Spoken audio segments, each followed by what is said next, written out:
And we're live. Hey, what's up, everybody? Welcome back to the Low Side Podcast. This is a podcast where 3, sometimes 4 people gather around and talk about whatever is on their mind. Of course, I'm Nate. I'm joined with Shreddy. What up? And Steve. Cheers, everybody. And we have a special guest, Alaina. Hi. Hey. How are you? We've got a pretty awesome episode for you. Right off the bat, we've got technical difficulties. What else is new? Again, but at least we think we got all the microphones working. So if we don't have the microphones working, please say something Yes. so I can try and fix it. Let us know I in already the got to chat. fix something because Steve effed up his camera moving mics around. I did? Yeah. What did I do? Oh, Your angle's off. the bird's eye Wonderful. view is 2 bird's eye. Is it too birdsy? No, you're like half your face is covered up. Oh, awesome. How about that? Is There you that better? go. Yeah, that's much better. There you go. Now you can see all 2 sides of my beautiful face. So yeah, Steve and Gotta get the whole Alaina picture. are sharing a mic, but we are going to be talking about homebrewing beer because Alaina homebrews some beer, and we have do. some to try right here. No label, but No label. we'll But an talk orange about can. that in a sec. We're also going to be mentioning Jeffrey Epstein. Oh no, YouTube, do not bury this video. It's going to happen. Oopsie doopsie. Demonetized. Oh well. Well, we don't have monetization anyway. We're going to be talking about Spider-Man. He's leaving the MCU, folks. Sorry, Tom Holland. And we're also going to talk about some environmental issues that have been going on locally and globally. Steve, you need to talk into the mic. Hello, everybody. There you go.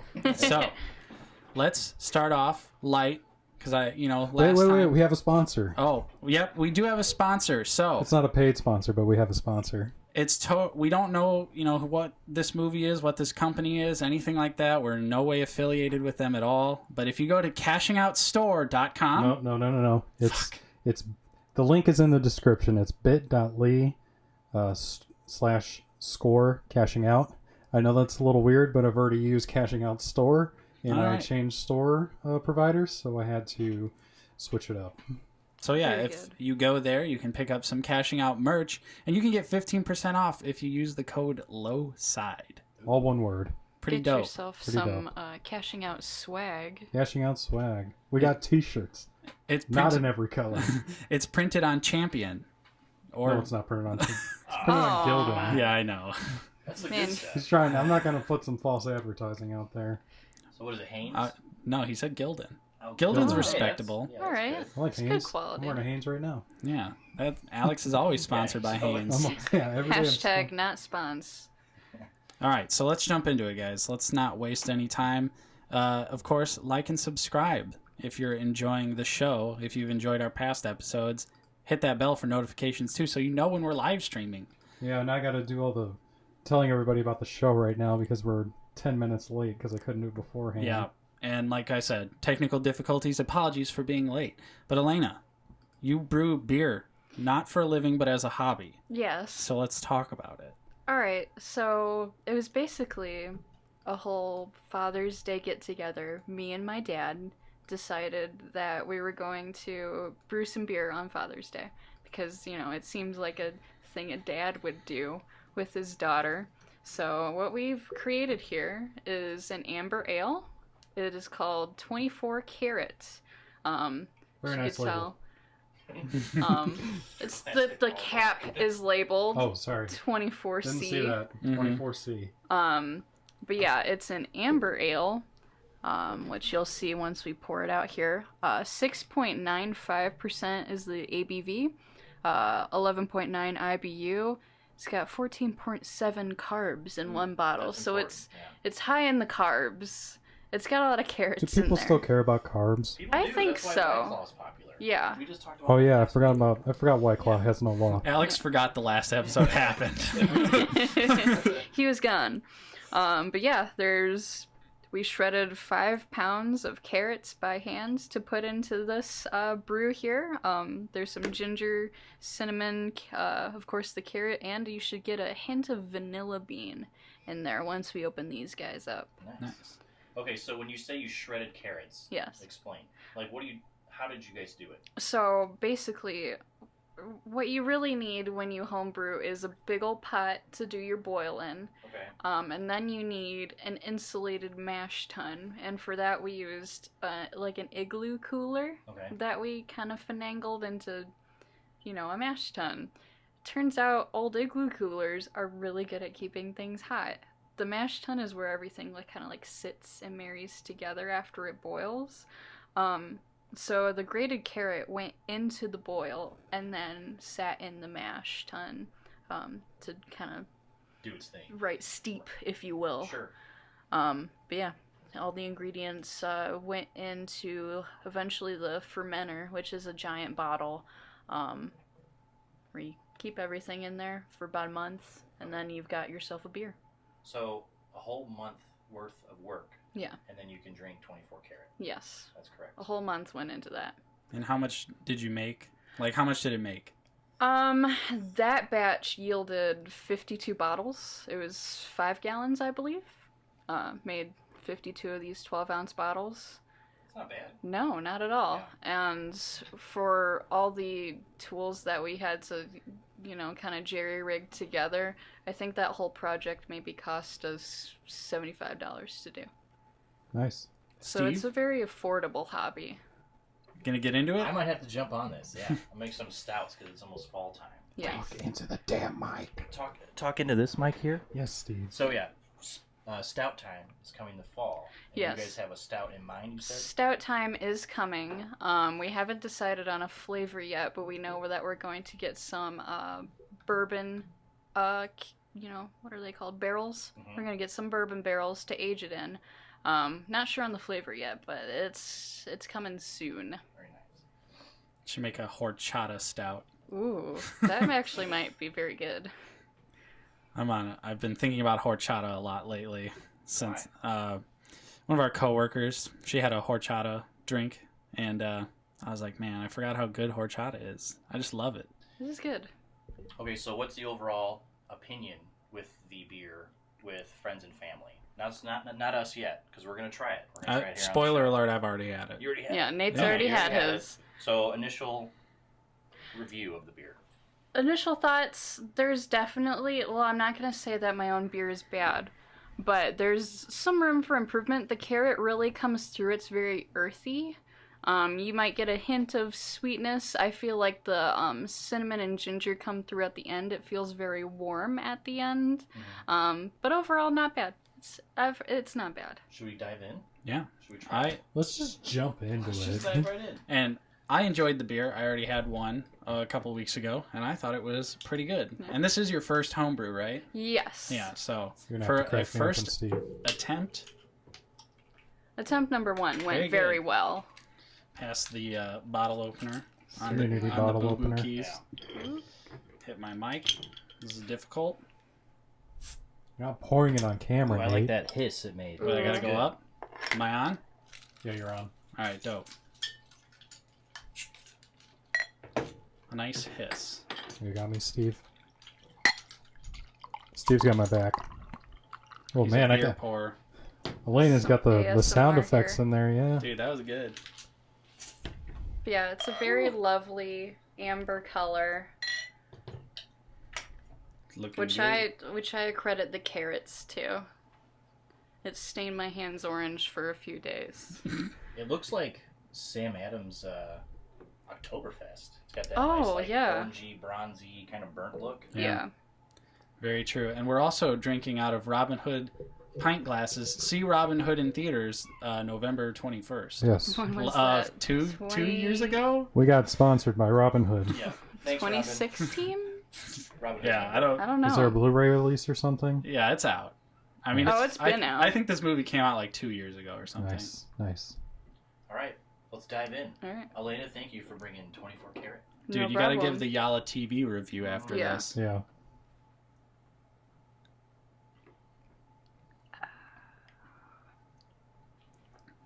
Ooh, it's good.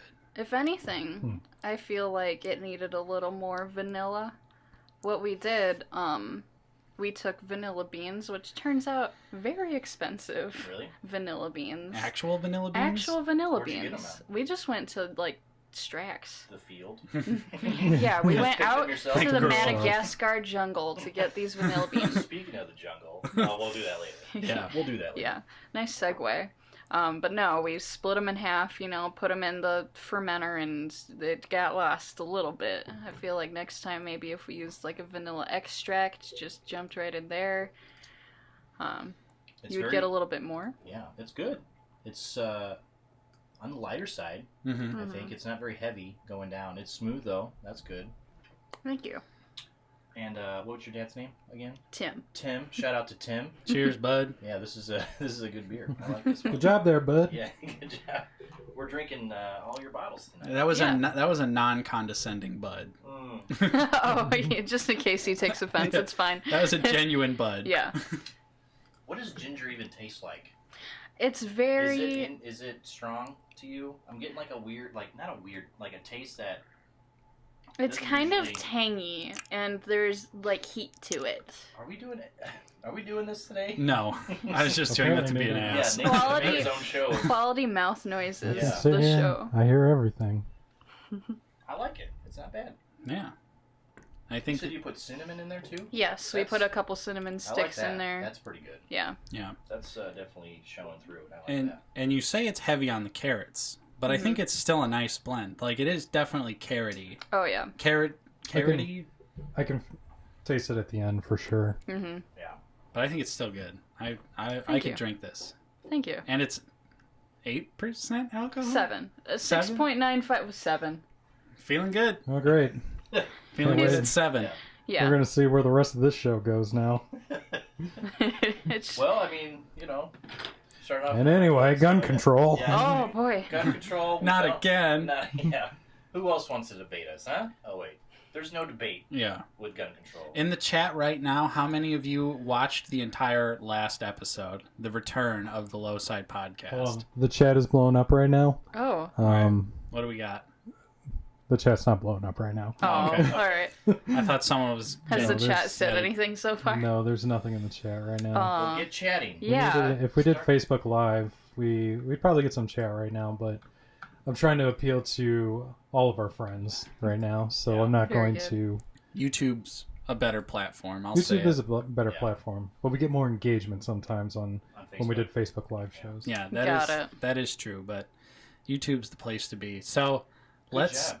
Good job, Alaina. yeah, Thank you. Good job, Tim. Good job. way to go. Good job, guys. Good beer. Can't wait to try the stout if you guys do that in the future. Yeah, we're definitely planning on doing the stout, which is why said I do need a the chocolate bottles back. stout. Those are my favorite. I love chocolate stouts. Yeah, chocolate stouts are always good. Just When like you- Samuel Smith's double chocolate Oh, stout. it's so good. It just tastes like chocolate milk. Yeah, make a chocolate stout and you'll be back on the show. Oh, all right. That's what it takes. I gotta make a new craft More beer. beer, Yeah. all the time.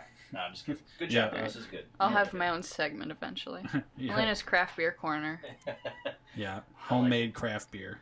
All right, Nate. What's next on the docket here? So, let's jump into some little bit of clowning. Ooh. A little Clowning on who? Did someone fall over? we are clowning. Did someone have an oopsie? Give me a second. Oh. I am so unprepared. That's all right. This show's a shit show, guys. Yeah. Dude, But I mean, I'm I already think it is. feeling the beer. How did you eat or anything? Yeah, I did. I ate before this. I'm just an extreme I lightweight. had Oh, wow. lunch today. All right, so this is we're going to be clowning on a Nashville-based lifestyle blogger named Tiffany Mitchell, who decided that it would be a great idea. Okay, here's the thing. What? Bad idea that she did this. This Yeah. is a bad idea. Okay, so she claims this is real, but it is complete and utter horseshit. And she Instagrammed her motorcycle accident. And included some very professional photos of her. Wait, did you say where you got this article from? Oh yeah, unfortunately, I found this. The greatest news source in the world, ladies and gentlemen. It's from BuzzFeed, which fucking hate BuzzFeed. But I saw this and I was just F's in cracking the up. chat, everybody. Right. Yeah. I was just cracking up earlier, and I was like, man, we got to talk about this. So if you guys go to either her Instagram, I'm pretty sure the post is still up. This was trending on Twitter as well.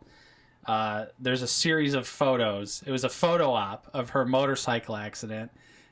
where her and a friend, and apparently a photographer, was also just happened to be nearby to snap these wonderful photos of her.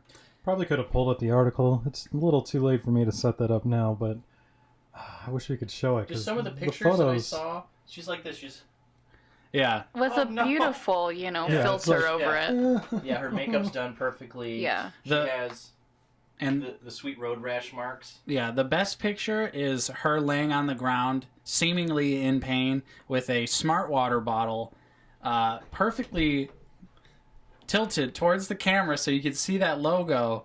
You Now, gotta I did. get that sponsorship money. Yeah, I Too don't. thick and thin. I don't think she's actually sponsored by Smart Water, but maybe she Oh, was but looking. She will be. Maybe she was looking to land that deal, and it is embarrassingly fake. Her road rash pictures. It just looks like she put some like black paint on her arm and was like, "Oh no!" Like, okay, I've had road rash before. And it doesn't turn instantly black when Are you you get sure? it. Yes. Yeah. Her pictures are proof. And she's also white, so her skin would be red and bloody and not looking like she's Right. like got burnt And Also or her some something. modeled. Yeah, her motorcycle looks good still. It doesn't look like it's been harmed in any way. I mean, what is it, laying down, or is it Yeah. is it Right. sitting on the kickstand? Well, I couldn't- didn't it say It's- it was I it's can't like... remember. It's kick stood up Yeah, in see? this initial photo. She must have fell off, and then the motorcycle had automatic braking Hmm and self-park assist. Yes, it's a Oh, Tesla yeah. motorcycle. Perfect parallel She's good. parking. Yeah, Doesn't she's the good. article say like It's she gonna be- fell in the grass It's or going to be something? real jank. Because Alaina saw the photos, right? Yeah. Yeah. Alright, I'm going to see if I can blow this up The for you. photos But- are too good. via my They're camera. Too, like, Yeah. So here's one of them. She's also, you'll note that the giant face covering helmet is there right to the side that looks perfect mint condition. mhm. Oh, absolutely. And if you're also in a motorcycle accident and you find someone in a motorcycle accident, you're not supposed to take their helmet off. You're supposed but to, hang on. For pictures, you need to. because you got to show your face. Hey guys, when But- I'm in a motorcycle accident, you know what brings me back to life? Smart water. So, Drink it. like this photo now for 10% off Smart Water. Glug, use glug, glug, glug. use promo code motorcycle accident.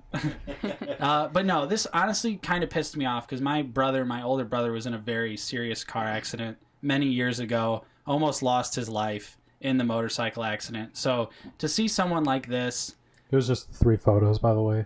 Ladies and gentlemen, I'm sorry I couldn't actually pull it up on the computer, but Yeah. you guys get the gist. but to see someone like this using a motorcycle accident for essentially clout on Instagram is disgusting. And I was embarrassed and I was angry because, like, it's a serious thing. A lot of people die from motorcycle accidents, and she's just, like, using it as a way to promote Smart Water or trying to get brands and likes. She's very concerned about her tattoo needing touched up instead of like, oh my god, my life could have ended. Yeah. That's just, something only a Tiffany would do. Just wipe the makeup off, bud. Your tattoo's fine. But hey, I brought this up to Nate earlier. I mean, is she wrong?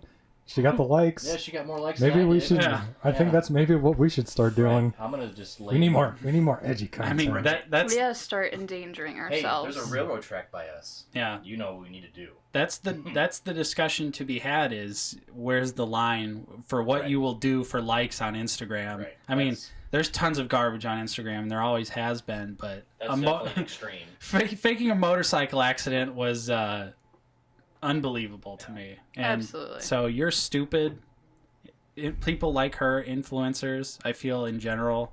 Who are Any they kind of- influencing? I Kids. don't know.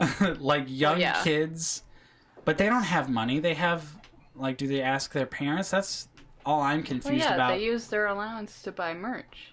That And merch vitamin would be water. Life water, right? Or smart water. Smart whatever it Or Or was. like smart water, vitamin water. You know, t-shirts that say Tiffany on it and then like a motorcycle that's crashed. Yeah, I'm gonna get one. But yeah, It's it's stock images. it's safe to say that no one believes that she actually got in a motorcycle accident. Yeah, it's 2-stage. It looks Yeah. too. Her hair looks nice planned. still. Exactly. Yeah, so that was embarrassing, and you have now been officially clowned on. Boo. Put the clown nose on. Boo. Boo. Tiffany. Boo. Okay, honky. So let's Alright. get a little bit more depressing. Oh, yeah, boy. we gotta get more sad. Steve, you wanted to talk about this. Yeah. Let's talk about another thing that no one believes, and that is Jeffrey Epstein's, and I'm not. What was that? Ooh, it's a touchy subject. Read my lips. You can't say it, or this video will get suppressed. For real? I guarantee it. Yes, What it is is. it that we're not saying? It's Oh, got it. Yeah, I'm Right. no joke because there's secret age ratings on YouTube. And so if we say things like that, then this will get rated a mature video, and then less people will see it in general I see. because YouTube knows. I don't know, how- man. We've been staying at 5 people consistently the whole show. Well, so this let's- this Oh, is for the alright. this is for the This is this for is the for the 5 VOD people. for the VOD. for the VOD. My bad. So another thing that no one believed was Jeffrey Epstein. This happened 2 weeks ago. 2 or 3 weeks ago, yeah. Yeah. We were going to talk about it last week, but the episode ended up falling through, so we had to wait another week. And yeah, he was in prison. What was he charged with? Do you guys know off the top of your head? I can look it I up. think it was Being a turbo child predator. child predator and Yeah, child sex trafficker or something like that. Right? Yeah. Horrible crimes. Yeah, something you don't want to have any part associated with your name. But this guy was all in. Yep. I mean, he was all in with that. And Prostitution charges, had to register as a sex offender, and pay restitution to 3 dozen victims identified by the FBI. Excellent. so there you go. And when the FBI is on your ass, It's know real. it's probably true what was going on and what was happening with him. So he was in prison. Then he hurt himself and was put on 24-hour watch. Right. And then after that was miraculously found dead. So there's that. And if you're on 24-hour watch, like there's someone either didn't do their job, or there's Someone did do their job. huge- Someone Clintons- was paid the to Clintons not did do their their job. job. Yeah. So there's different sides of the story. It depends Yeah. on how you look Listen, at it. Hillary Clinton. Yeah, it depends on if you're a righty or a lefty, whether it's Donald Trump to blame or whether it's Bill Clinton to blame. You got to pick a side because he was friends with both of them, so it turns into a political thing. But how about we just focus on the fact that he had a alleged pedophile island, Lolita Island or something. I didn't Oh, hear was about what it that. was that's terrible. called. I did hear about that, but I didn't go into details. 'Cause Yes. That's, We're sure it's not called Upsetting. Neverland. Yeah. ooh, But- Sorry. he bought it. So this guy was One predator at a Yeah. time, please. Yeah. Can we watch the Arnold Schwarzenegger Predator, Yeah. please? That's the predator Oh, I like. yeah, there we go. So it's safe to say that he was probably most likely guilty, and judging by his, that he was guilty. But no one believes, no one on planet Earth, whatever political spectrum you're on the side of, no one believes for a second that he actually did that to himself, and that there was definitely some foul play involved. I don't know. Maybe he's just a coward. You think he was scared? Yeah. Yeah, You think he was scared and bailed himself out? I think that was part my thought too. Is that he's just like, well, I had a good run, so this is it. Yeah. So Because if they he- got him alive, who knows who would have said something. Right. So with all the dirt that he did have on both the Clintons and Donald Trump, he was gonna be a dead man regardless. Do you think? Oh, yeah. I think it's like Well, I mean, he probably could have easily used that information to lighten his own sentence Oh, and you're say, right. "Hey, I've got some dirt. right. If you guys, you want it? if you guys cut down on my sentence, then maybe I'll give you some info." Right. Which is why I think it's it's mildly suspicious, and also the fact that he was on 24/7 watch. Right. I feel like the way he did it via hanging, that's kind of a slower process. Yeah. Well, yeah, but that's probably only his only option in there. Right, but True. Some but bed I feel if sheets. you But were I'm on saying there, you someone- would feel, or you would hear some sort of struggle. Oh, absolutely. You know what I mean? So- if that was going on, you're someone a would- guard, and you're supposed to be paying attention. A guard that was Yeah, I slipped think- however What's many going on over thousands there? of dollars Yeah. to not look. Right. yeah, so that's the thing is like it's a slow process, and if he was really being watched like a hawk, I feel like someone would see him, someone would have heard him, Oh yeah. and it stinks. Yeah. It stinks of conspiracy. Yeah.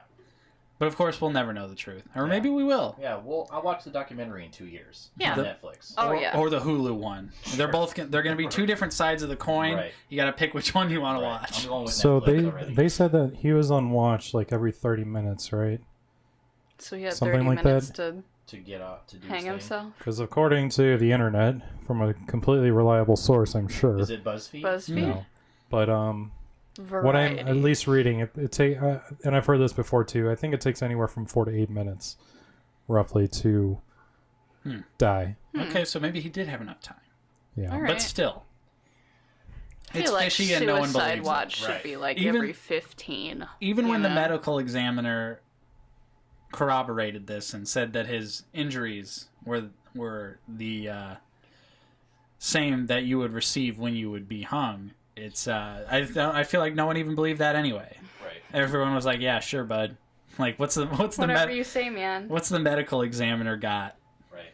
He's got a fat paycheck. Yeah. They're like, "You want that Christmas bonus?" Yeah, I don't know how much if this is fake news or not, but the I don't know if you guys heard this, but the same medical examiner examined some other suspicious people too. Like, I gotta Oh. fact check that again. Get on some Snoops. Well, nonetheless, Stand I by. just feel it's kind of like it's what I think stinks about it is that we're not going to be able to find out what he did know or was going to Yeah. spill the beans Yeah. on with the current administration or And- past. and So, he'll never truly face justice, Right. Because and that for sucks. what he did to those. Yeah, that sucks for all the victims that wanted to see justice for him and now can't because he's Right. either took his own life or Yeah. something else happened. And even with that, with him being gone, it doesn't lessen the burden that these young people have to live with going Yeah. forward. It doesn't make it any better. Mm-hmm. It honestly feels like I would imagine a slap in the face for some of those people. Mm-hmm. You know what I mean? Because they can't get those answers that they want, and they're never going to get them. And the carpet, that we'll never know. Right. I We'll can't really never know. I can't fact check What what I happened. said, so I'm just gonna scratch that thought. Redacted. Yeah. Pull it back. Alleged. So Yeah.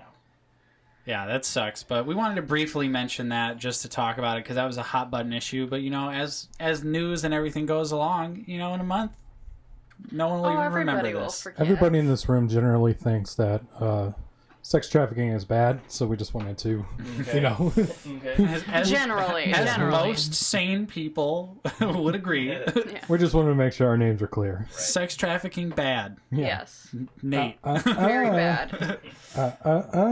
So let's move on to some environmental issues, or should we talk about something a little bit happy? Let's go happy, and then we'll go back. Okay, to sad. what do you 'Cause want to talk about that's happy? I've got a couple movies. Okay, I I got something I want to talk about too in that realm. Okay, In briefly, the happy realm? I want to mention Yes. I saw The Farewell, which is a Chinese American comedy drama from A24 starring Awkwafina. And I do enjoy Aquafina. yeah, I didn't know she was a rapper, and then I was listening to her music, and I was like, she's got bars. Yeah. But She's good. really good movie. I wanted to say that if you see it playing in your local area, you should definitely check it out, or check it out on video on demand, or rent it, or whatever. It was genuinely a very heartfelt movie. Just sucks when movies like that are in theaters for so little time. Yeah, Because like we I had agree. it for less than a week and it's already gone. that's why At the mothership. I had to Very good. I had to make sure that I saw it as soon as I did, because I saw when it was leaving, and I was like, can't have that. I need to see this movie. Would I ever watch it again? Probably not, but it was just a really solid one-timer, and I shed a single tear. I was going to ask At the end of the Right movie. here. The ending is surprisingly happy. Okay. So, because at first, the storyline hits home. Mhm. It's about the Aquafina's grandmother. She gets cancer, but in Chinese culture, she, I guess they don't tell the person who has cancer that they have it to try and, lessen the burden for them. They kind of explain it in the movie because they kind of have a contrast where, like, in America, if you do that, it's something that would be completely illegal to not tell someone about their illness. But in China, it's like the family bears the burden while the person that is suffering is just living their life like normal, and they don't really think that anything's going So wrong. let me ask you this, since you've seen the movie,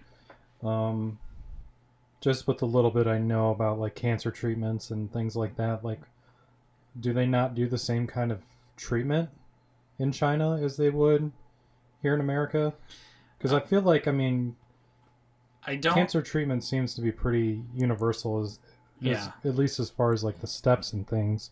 The So I mean, like, did the grandma just like not know? Like, oh, I got to go to chemo today. Yeah, no. Well, why is my Oh, hair I mean, falling out? That's just a thing I got to do. I guess it's Right. Tuesday. No, the movie doesn't really focus on that, and she ends up like one of her sons gives her some special medicine, like pills for her to take, which I would assume is like some sort of Oh, okay. cancer medication, but she thinks they're just vitamins. She doesn't know any better. Sure. And when they go through the lengths, the family goes through the lengths of making the doctors alter her medical records. So like when she gets her papers back, it says nothing's wrong with her. Like they go to that length to hide it from her.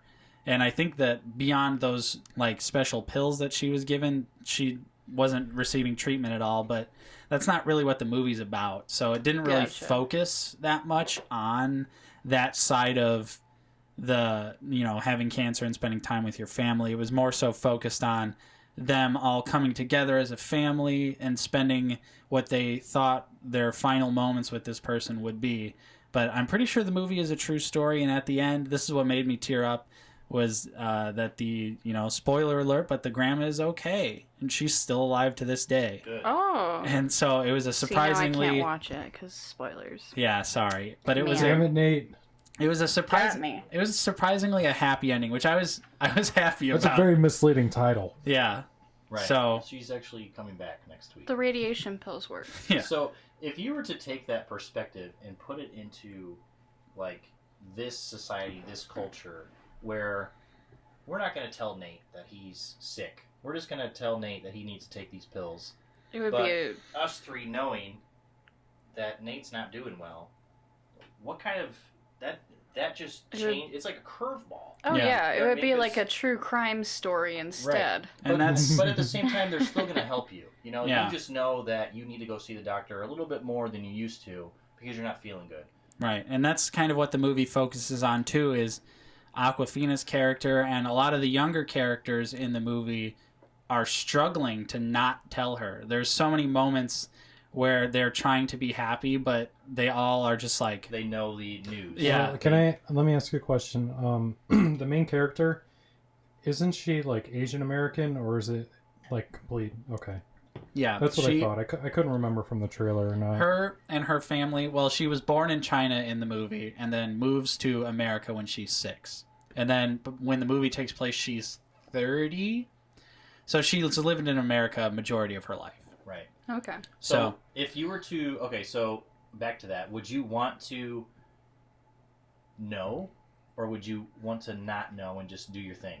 it's... Because I kind of like the idea of, let's just Nate live his life, or whoever it is, right? hmm Let's just do your thing and be happy. If we can help you, we can help you.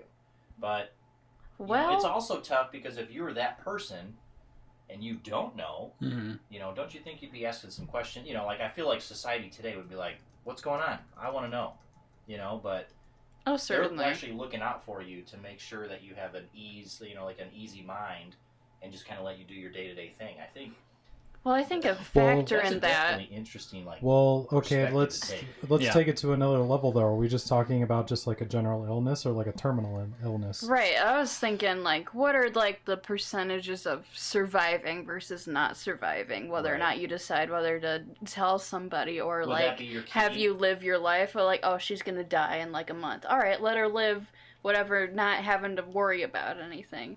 At least I don't know. I Yeah. would. I mean, that's tough. I think, and then for the family, if like that person didn't know, but the family did, man, you're just counting down minutes of that, and that sucks. That's rough. I mean, Mhm. as a person who has gone through that and seen it firsthand, Yep. it's definitely, it's tough. And- It's not a easy thing to see a loved one go through that, but the perspective is interesting. To Yes. kind of take it that way and say, listen, we're just going to let you do your thing because we want you to keep enjoying life like you have been. But you know what? We're going to tell your family and let them know what the news is. Yeah. That's rough. And- man. That's rough. And it's funny that you mentioned that and you're having that debate in your head, because that's how I felt at the beginning of the movie before the brother really explains like that the family is bearing the burden instead of the person. Because before that, I was just like, oh, like watching the movie, I was like, how could they do that? That's so cruel. Yeah. But then when he said that, I was like, oh, okay. Well, I mean, I guess that kind of makes sense too. Yeah. But anyways, just to briefly wrap that up, fantastic performances, pretty standard cinematography, and I would give it 4 out of 5 stars. Very good. Ah, that's pretty positive. Yeah. You said it's out of the mothership, right? It's not there anymore? Yeah, it's gone. Okay. It's gone. But yeah, it left today. it is Yesterday was definitely its last day. a worthy rental. Like I said, I don't know if I would ever necessarily watch it again, but the experience I had from the one-time watch was good enough for me. I wish I knew it was playing before I found Yeah. out it was leaving. I Because was I probably would have seen it, but now it's like, I guess I'll wait until Netflix or something. Yeah, and I think the only reason I really knew about it was I believe there was a trailer before Midsummer. Yes, So- it was. Yeah, there was a trailer for it, but A24, as soon as something's up online, it's usually talked about Yeah. immediately. Well, and the movie came out like a month ago regularly. Like came Right. out in early July. So Right. even where I saw it, it was just like like damn, it took a long time for us to get that one. So I guess since Steve's in the bathroom, you guys want to talk about Scary Stories for a little bit? Did we all see that movie? I No, would didn't- love I mean, to talk you guys about can talk Scary about Stories. it. I didn't see it. All right, so we'll briefly mention Scary Stories. Scary Stories to Tell in the Dark, which is a weirdly Vietnam War based movie. Yeah, I did not expect it to take place in was it the late 60s, early 70s, around there? I think so. Maybe a little bit earlier, but I don't know. Like you were telling me before I saw the movie that like the beginning has like there's like just like war undertones throughout the movie, and Oh, I was like yes. picking up on it too, and I was like, damn, Yes. this is so weird. It's a movie for kids. The Nixon election was coming up every so often. It's like, this is PG-13. No child would realize this movie is secretly an allegory about the Vietnam War being bad. Yeah, Vietnam War was bad, Yeah. but it was also very similar to Goosebumps. Pretty Yes. much almost the exact same story. plot as Goosebumps. The Jack Black Goosebumps, Yes. that movie, where the book is real in the movie and causes spooky monsters to come out. Yeah, what happens in the book happens for real. If you die in the book, you die for real. Yeah, and they chose some pretty iconic stories from Scary Stories, of course. Yes. I read those books in elementary school. I'm sure most of us are familiar with them to some extent. Yes. They did like Harold, the missing toe lady. Right, they did the pale lady and the jangly man. Yep. And the girl with the spiders in her Oh, right, face. yes. And I think they were all executed pretty well, especially at the beginning, like you said, when Harold kills one of the kids and you see him straight up get stabbed with a pitchfork. Yeah, that was, I mean, And I was like, whoa. my feelings about that was that it started off real strong and then kind of peters off. Yeah. Like the first death, it really hooks you in and you're like, oh man, it's gonna consistently be like that. Like, that was so cool. And then it kind Yeah. of wasn't. I mean, the pale lady scene was pretty cool. Yeah. It was, although it was kind of hard not to laugh because Yeah, the a pale little lady bit. is a little ridiculous. Yeah. But, and same thing with like the end of the movie when they almost started to do like a little light time travel deal. Oh, right. And I was like, whoa, we're getting into time travel? Right, And then it was time just, travel. it was I just thought like, no, maybe never she mind. would be, the Yeah. whispering secret girl. I thought it was going to be like The Shining, where it was like, you were the girl all along Yeah. kind of deal. But I agree. That's also where I thought it was going, but then they end that real quick. yeah, I kind of feel like that would have made the movie a little bit more interesting. Because Yeah. it definitely does end up getting a little paint by numbers. But this is also an entry-level horror movie not aimed at people like me or people like you, Alaina. Right. It's aimed at younger like me? kids. No. No. It's definitely aimed at a younger audience, a little bit Yeah. older than Look, Goosebumps. Steve is a child. It's aimed Yeah. at him. Yeah. Come on. Steve would probably think. I mean, there's genuinely It a looks few scary. moments in the Oh, movie yeah. that are There were genuinely some of the scary. scenes in the mothership. I was walking through the upstairs room, and I was just happened to walk by it, and I had to look away. Like, I was not happy with what I saw. Yeah. Oh yeah, so there's like, definitely a good chunk of, very disturbing imagery. But I've Especially also that old man with the long legs walking down the Oh. staircase. Right. If you've seen it, you know what I'm talking about. But that is creepy AF. Yes.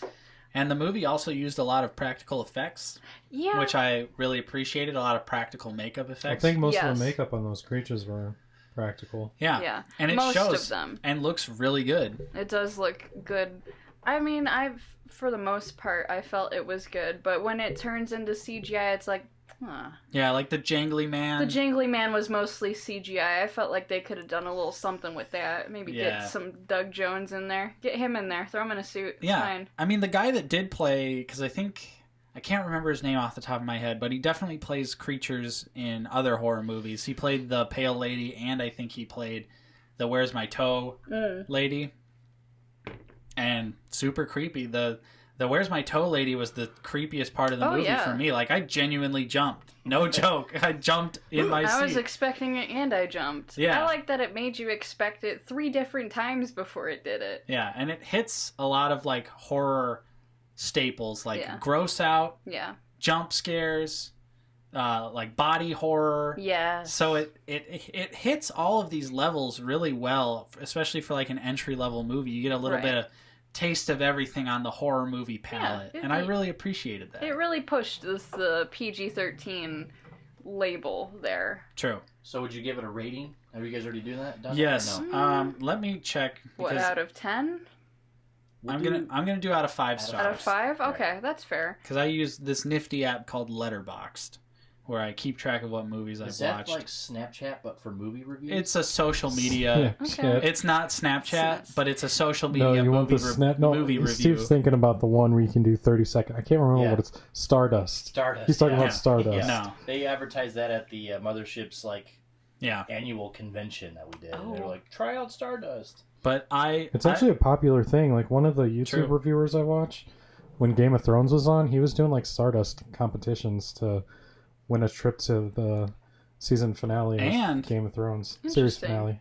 they pay people who get sponsored by Stardust pretty well. You get for every follower you get, if you're sponsored by Stardust, they give you like $1, Oh, which is that's not bad. Hey, So- Stardust, I'm bringing looking back at the you Matt right Damon. now. yeah, like Chris Stuckman, Jeremy Johns, Angry Joe. I remember they all did Stardust sponsorships, and that's what they said. They were like, yeah, I get $1 for every person that follows me. So like, I gotta get on that's that. super Right. dope. That's a really good I sponsorship got deal. textbooks to pay for. And I've used Stardust too, and I don't really love it, but because I have a lot of thoughts about movies, and I can't condense that down to And 30 Under seconds. I liked it. Yeah, like it's too hard Those to. are my reviews. It's- good movie, like it. Go It's- see it. It's Well, too hard. Scaly.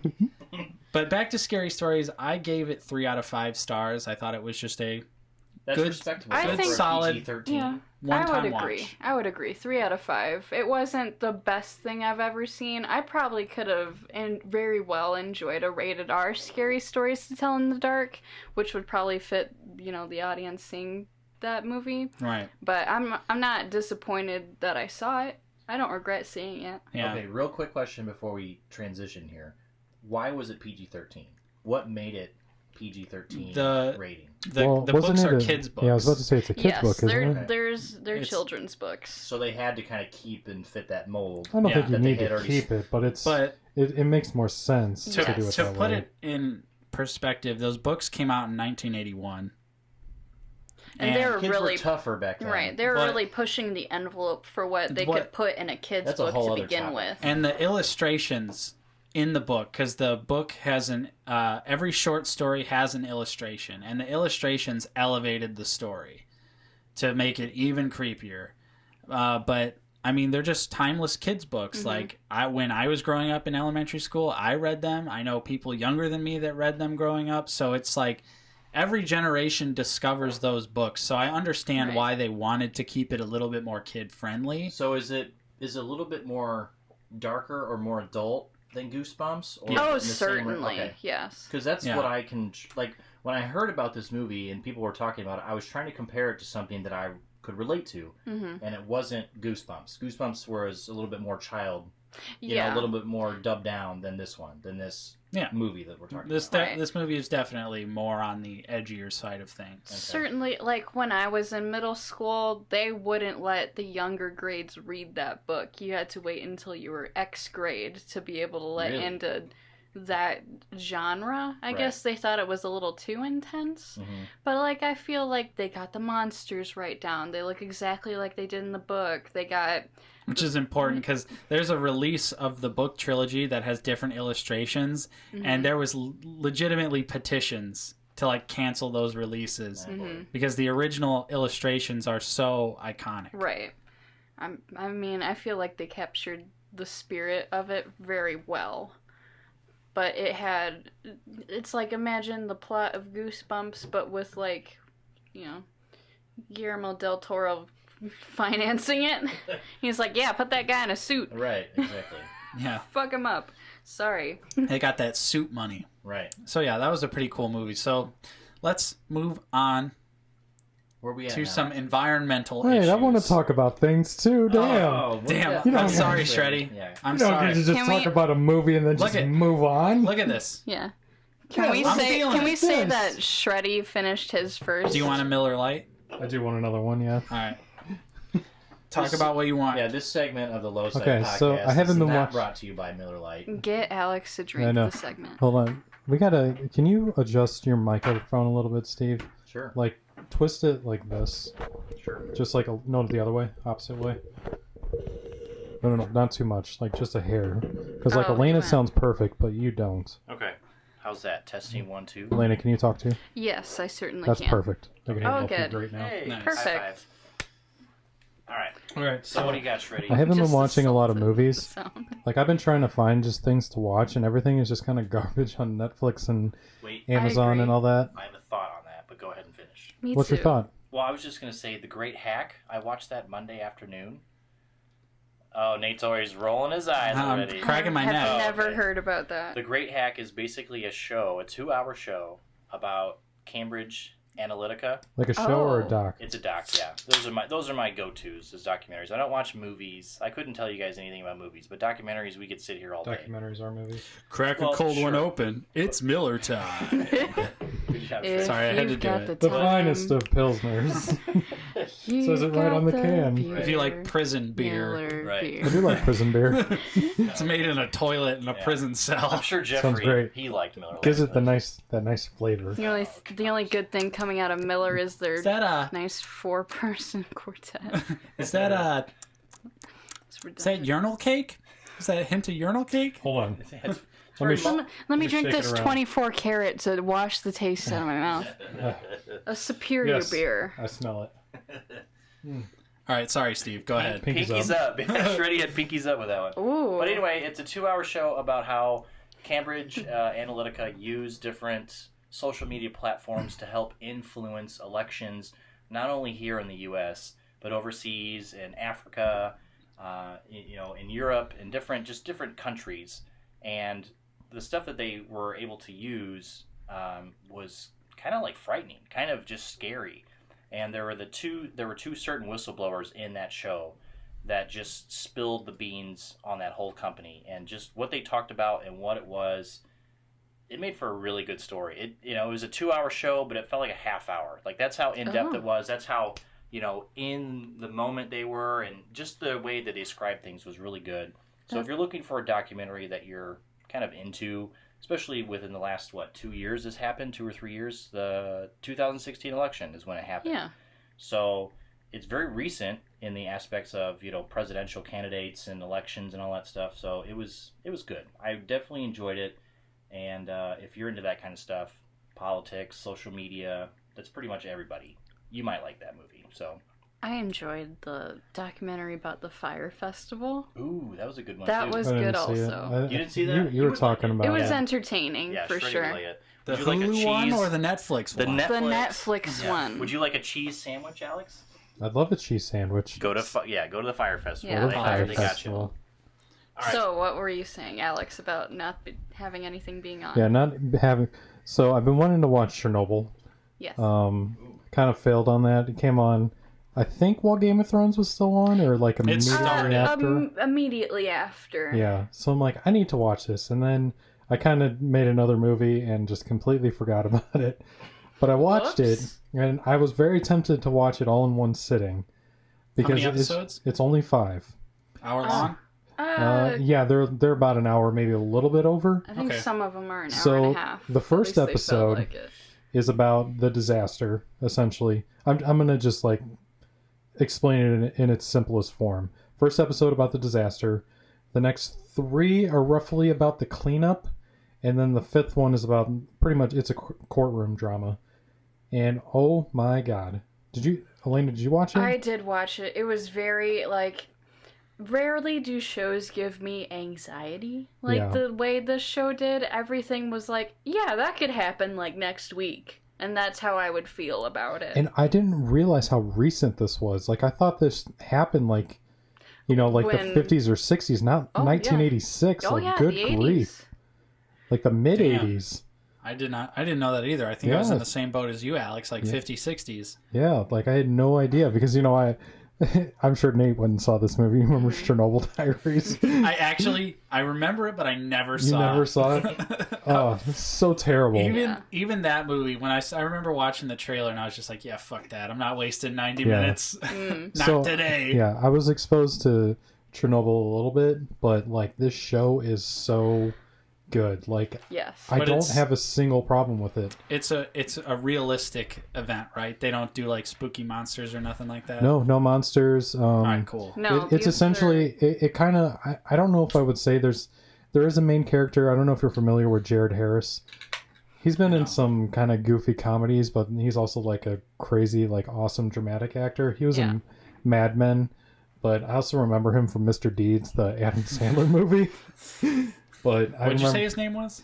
Jared Harris. You'd probably recognize him if you Right. saw Once you him. look at his face, you'd be like, oh yeah, that Yeah, guy. he's not like I don't know if I'd call him an A-lister, but he's an actor. Like Yeah. you He see does him a in lot. He's very he does a lot. well-rounded. Oh Yeah. yeah, he's in Resident Evil Apocalypse. Is he? Oh, there you go. Okay. So Everyone knows him he from something. basically plays like a scientist that's called to go check this place out and figure out how to fix it. A nuclear scientist. I think I'm forgetting his technical name, but he's there, and like I said, it's just about just the disaster as it happens, how it affects everybody, not just like in Chernobyl, but just like all the surrounding areas. Because I mean, that shit almost took out all of Europe for the most part, and the Soviet nations.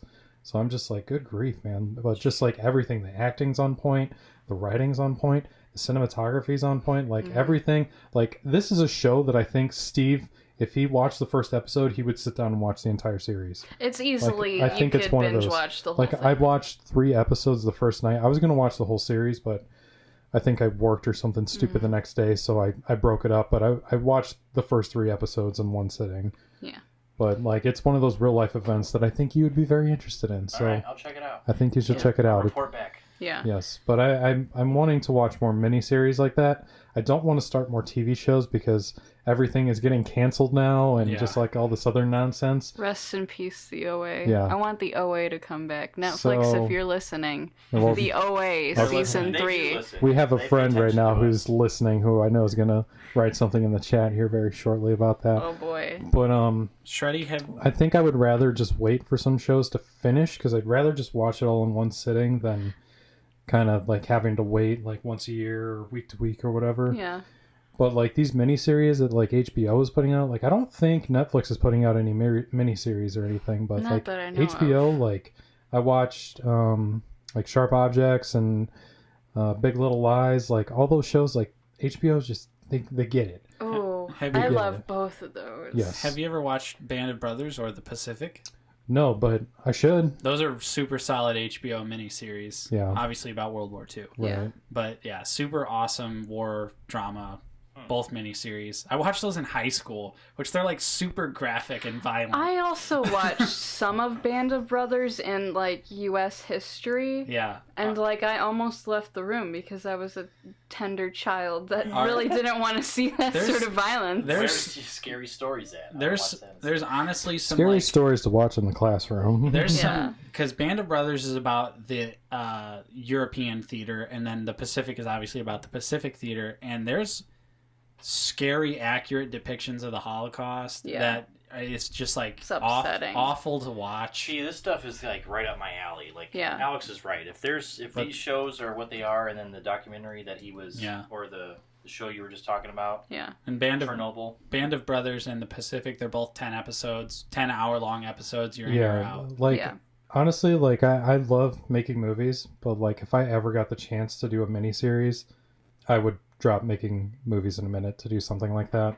Yeah, it seems like kind of that's where people are going though, right now. At least because TV, I mean, we're unfortunately getting to a point where TV is just there's a lot of crap out now.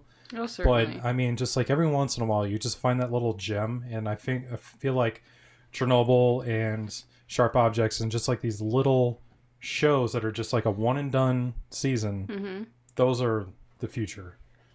I agree. I like it. Like Haunting of Hill House. Yeah, but that's got a second season though. But it's going to be completely... as a standalone, like... Different characters. Oh, God. We could do a whole episode about Haunting on Hill House, which brings me to I'll rewatch Haunting on Hill House just to come back. No, yeah, for real. I'd be totally down to do an episode about Haunting on Hill House. Extended Blu-ray cut? You know what? We should do... That's a real thing. Really? Yes. Okay. You didn't know that? No. Yes. I just watched it. There's no Netflix shows really on Blu-ray or DVD, but this one they're like, you know what? We're going to do an extended Blu-ray cut. Wow, okay. Yeah, it's like 4 or 5 episodes are longer, and then also 4 or 5 episodes have commentary from Mike Flanagan, the director. Gotcha. Like, I sometimes steer away from things that are way too popular, but I didn't know Mike Flanagan did that show ahead of time, and I'm like, I made a mistake when I watched Haunting of Hill House the first time, and I stopped watching after the Mr. Smiley episode. And I gave it too long of a break because it upset me. Which one was that? Was that an earlier one? It was an earlier one where she goes and investigates like a child abuse case. I don't remember what episode that was. And she goes in the basement and has like a vision. Okay. Yeah. And I was very upset about that. And then I took too long of a break and I came back and I didn't like it. And then I watched the whole thing over again and then I loved it. Yeah, that show is on a whole other level. Yeah. Specifically, too, what got me really excited was the Bent Neck Lady episode. Is going to have an extended. Is one of the extended episodes. That's, it's messed up to say, but I think that's my favorite episode because it's the one that like jacked me up the most. Well, yeah, because it definitely has one of those like mind blowing moments at the end, but the storyline is so good and you're so invested in the characters that it truly is one of those moments where you're like, holy shit. Like, you know, I almost feel like because the show doesn't end like on some huge like climactic moment or anything. Explode. Yeah, it's nothing like that. I almost feel like that is like the climax of the show is that episode. Yeah. And everything else is kind of like I can see that. Falling action, I guess you would say, if you're talking about literature terms and things like that. But good grief, man. But speaking of Mike Flanagan, I've been reading Dr. Sleep. Nice. I'm not that far into it. But I keep rewatching the trailer for Dr. Sleep because I'm way too excited about that movie. I cannot wait. Finally got an R rating. I mean, not that anyone's surprised. Wanted to talk about that. Steve, you probably have no idea what we're talking about. Yep. Go Cubs. Dr. Sleep you're familiar with The Shining, right? Yes. Okay, Dr. Sleep is the sequel to The Shining. It's about the adults, the life of the adults version of the kid Danny. from The Shining, Danny. Okay. Which I'm halfway through the Shining book, and great book. Isn't it hard to read though? Well, I guess I'm not technically reading it. Okay. I'm listening to an audiobook. You know what? I don't read ever, but I read that whole book. I love it. I have a hard time reading Stephen King. I don't know why, because I like to read. I will say this about Dr. Sleep too. There's a lot of fluff in it. Yeah, that's so I think that's probably it. Because I had that problem with it too. This book is probably about 500 pages, and I'm just like, I'm about 60 pages in, and I'm still in the first act. Mm-hmm. And I'm just like, okay, you know, like I'm kind of introduced to adult Danny and all these other things that are happening, but if you're like watching a movie and you're past the 30-minute point where things are starting to happen, I'm like nowhere near that point right now. Yeah, that's what I like about the Shining book so far is that obviously I'm reading an audiobook, but it's short. It's a short Stephen King book because most of his books can get very long. but I think The Shining's only like 300 pages or something. Yeah, it's one of his shorter ones. I think Under the Dome is one of his longer ones, if you don't count like the Dark Tower as like one series. Right. Or one I mean, book. that's forever long, and it'll never be finished. Even I just think Stephen King was on point for The Shining and had a really good idea, because I also read, and by read I mean listened to Pet Sematary. I should do that. And that took me a while to get through it. Honestly, it meanders a lot, and you're kind of just like, okay, like I get it. I need to be filled in about all the lore and backstory, but at the same time, like, get back to the central characters, please. Yeah. I've mostly read like shorter Stephen King books. I guess I haven't had that experience. But I want to. Pet Sematary is a short book too. It's just he likes to dawdle. The way it's written, it's very meandering. The only one I remember reading before The Shining was Cujo. I read Cujo back in high school. Christine was fun. I read Misery in high school. Really? Yeah, and I was like, damn, this book is brutal for high school. Like, it's describing all of like the horrible torture scenes, and I'm just like, man. So I got a question, and Steve can be open to this too. All right. I don't know if I want to finish the book before I see the movie. I'm planning on finishing The Shining and Dr. Sleep before the movie. I don't know if I want to. I'm going to choose not to read. I haven't read Dr. Sleep, and I don't think I will until after I see the movie. But we've got the potential for the movie to be different, because not only is certainly. it... Okay, so just for some context for all of you guys out there, the Shining book and the popular Shining movie, directed by Stanley Kubrick, very different. Very different. Almost... I can say half of that movie was in the book. Yeah. Yeah.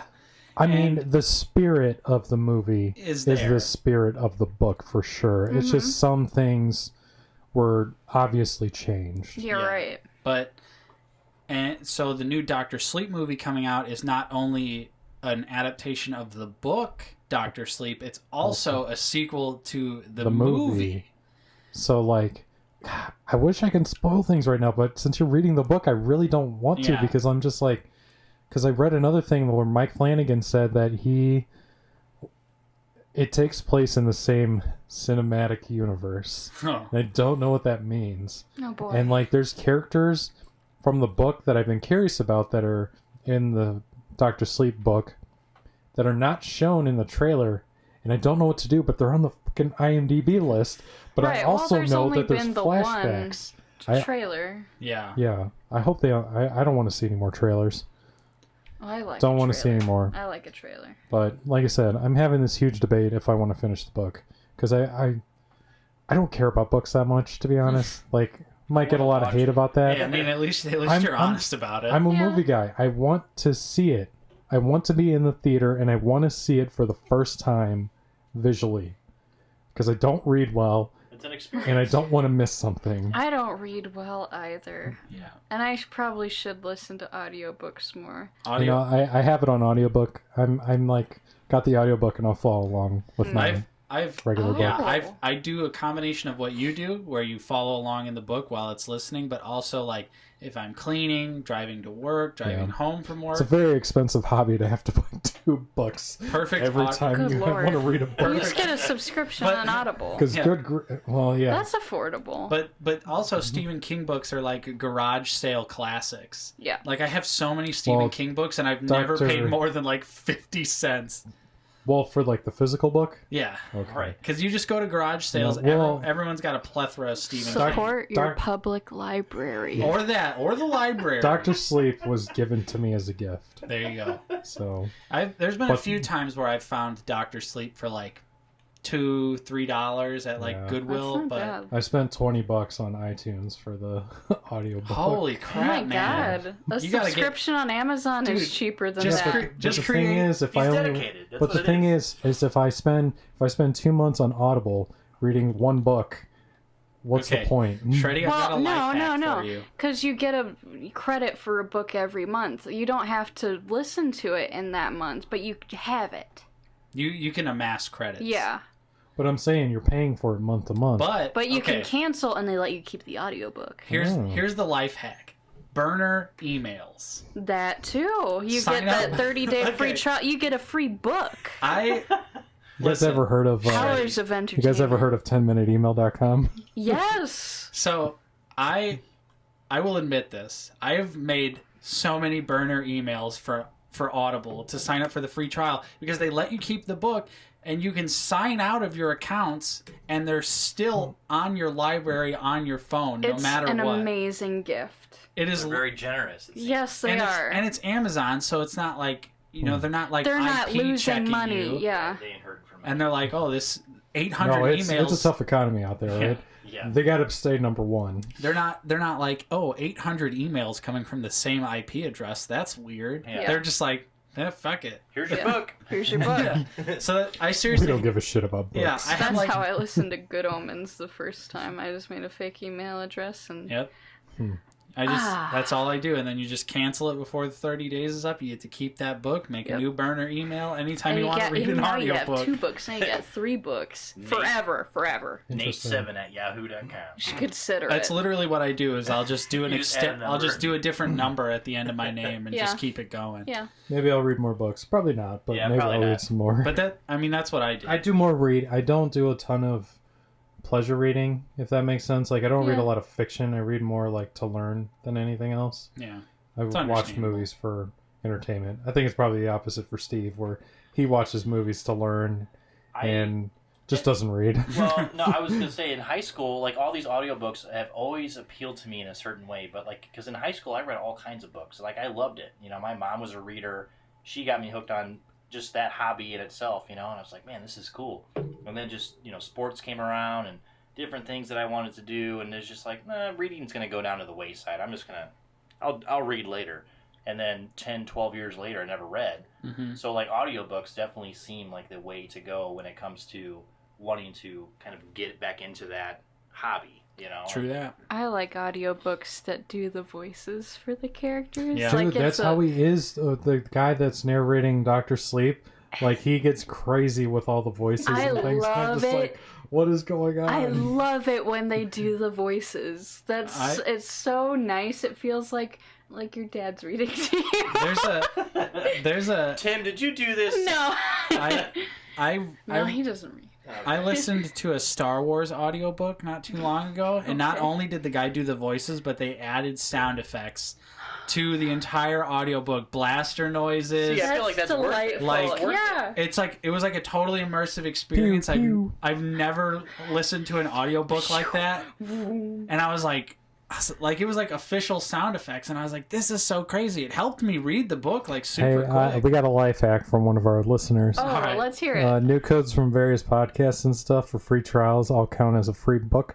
No email necessary. No new email necessary. Look at that. So- Even easier life hack. Right. Even easier, how to That's- cheat the system for free literature. Amazon doesn't give a shit. They're just like, No, they do give a shit, but To a certain extent. you know what? Here's the thing. It's just like MoviePass. You just got to make it, get it gotta while it's milk it good. while you man, can. Get we it while never it's talked good. about MoviePass. MoviePass is extinct now. Rest in peace. Rest in shit, MoviePass. Yeah. After Spider-Man Far From Home, they suspended their services with no return date. And they didn't tell anybody. And they changed everybody's passwords. Not everybody's, but they changed A a lot lot of of passwords. people's passwords. It was sad because like people would still show up at the mothership with their MoviePass cards, and I'm just like, Really? So he's like, they just take that legitimately and just throw it didn't away. tell you. I should haven't shred that. seen one in a long time. No, it was like maybe once And a month, but like Okay. after MoviePass just kind of died, like they didn't tell anybody, so people would just show Yeah. up And with their listen, MoviePass I don't- cards. I don't want to say I was right from the very beginning, but You were right, Nate. I think we. fucking Well, called it. here's the thing, though. I think we all said Yeah. in the beginning, get it while it's hot. Right. It was hot. Everybody got that $10, that sweet $10 What a stupid unlimited. business model. But you know what? We all benefited from it, and we Yeah. made a bunch of rich assholes look like rich assholes, and it was glorious. Well, I didn't sign up for MoviePass because I was adamantly against it because I knew it was a shitty service with a scummy, shady company behind it. And clearly, because if you used MoviePass a lot, they straight up changed your password on you and didn't tell you, so you couldn't log in to see movies. That's awesome. Very epic. Yes. It's just embarrassing. Like, did they not think that? Because if you don't know about MoviePass, while you were only paying $10 a month, they were paying full ticket prices for you every time you saw a movie. So but here, like the thing is like it wouldn't matter for like an area like this, but like in like New York, where like where it's the like average 15? ticket, it's like $15 to $20.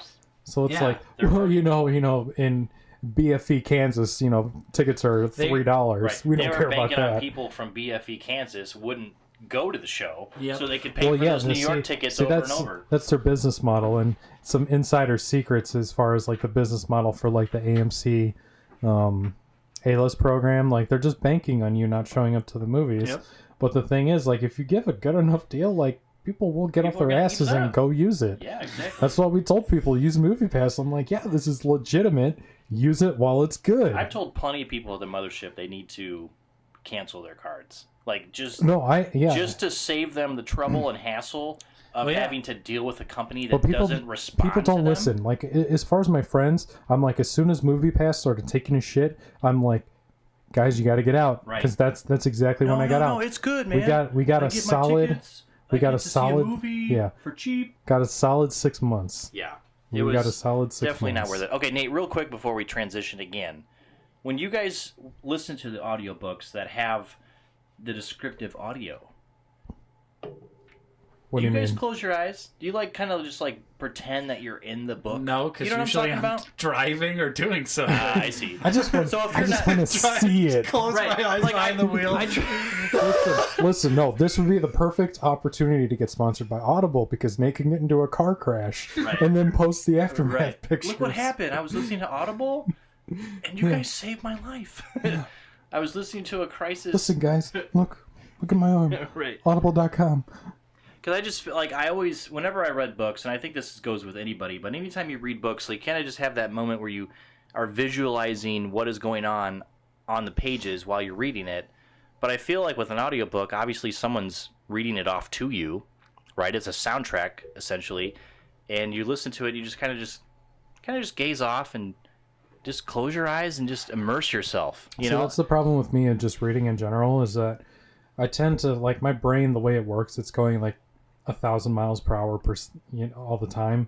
So I'm just like, it's hard for me, like, even with the audiobook sometimes, it's hard for me. It's not that it doesn't catch my interest, but like if Stephen King is like going off on some tangent about something that I'm just not paying attention to, then, you know, I don't lose interest, but I just start thinking about something else, and then I just completely forget that it's kind of like background noise. Or like if I'm reading a book, like the way that my eyes work, just because my vision sucks so bad, like looking at a page full of text, like just the bricks of text, is just scary to me, because I know that my eyes are just going to have a hard time like reading focused, it. So, are we still talking about reading? Yeah, we somehow went back to reading because Steve asked about. Well, I asked Nate. I go, so when you read the books or listen to the audiobooks that are very descriptive, like they're audio descriptive, and they have the pew pew gun noises and all that stuff, do you kind of like close your eyes and enjoy the moment and just immerse yourself fully in it? And Nate goes, no, because I'm driving. Well, yeah, because like I said, I'm usually either cleaning something or I'm driving to or from work. So those are times I need my eyes open. I need them open. Anytime. Unlike See, Tiffany, I can't focus like that. I set aside, like it's like before bedtime, like I'll listen to like maybe half an hour of an audiobook, and I'll find a good place to stop, and the lights are and it's dark, and I'll just zone. Right, and that was my next question. When do you guys do audiobook? Is it, because I don't imagine you in the middle of the day sitting there, you know what, I need to listen to You guys are going to think I'm insane, but like if I'm just listening to an audiobook or actually reading a book, it's usually while I'm walking or running. Like I can run and read a book. Often, right? Yeah. That's not weird. I feel that's pretty common. I've straight up listened to audiobooks while mowing my lawn. Wow. I think that's it. That's it. I mean, if you can hear it. Yeah, just put your headphones in and you're golden. Yeah. That's not weird. It's like I listen to an audiobook. I still got to be in the mood, because obviously sometimes I'm in the mood for music, but if I'm in the mood for an audiobook, nothing's going to stop me from listening to that book. You ever listen to The Boy in the Striped Pajamas on audiobook while you're mowing your backyard? No, because that book and that movie are just incredibly depressing. That's terrible.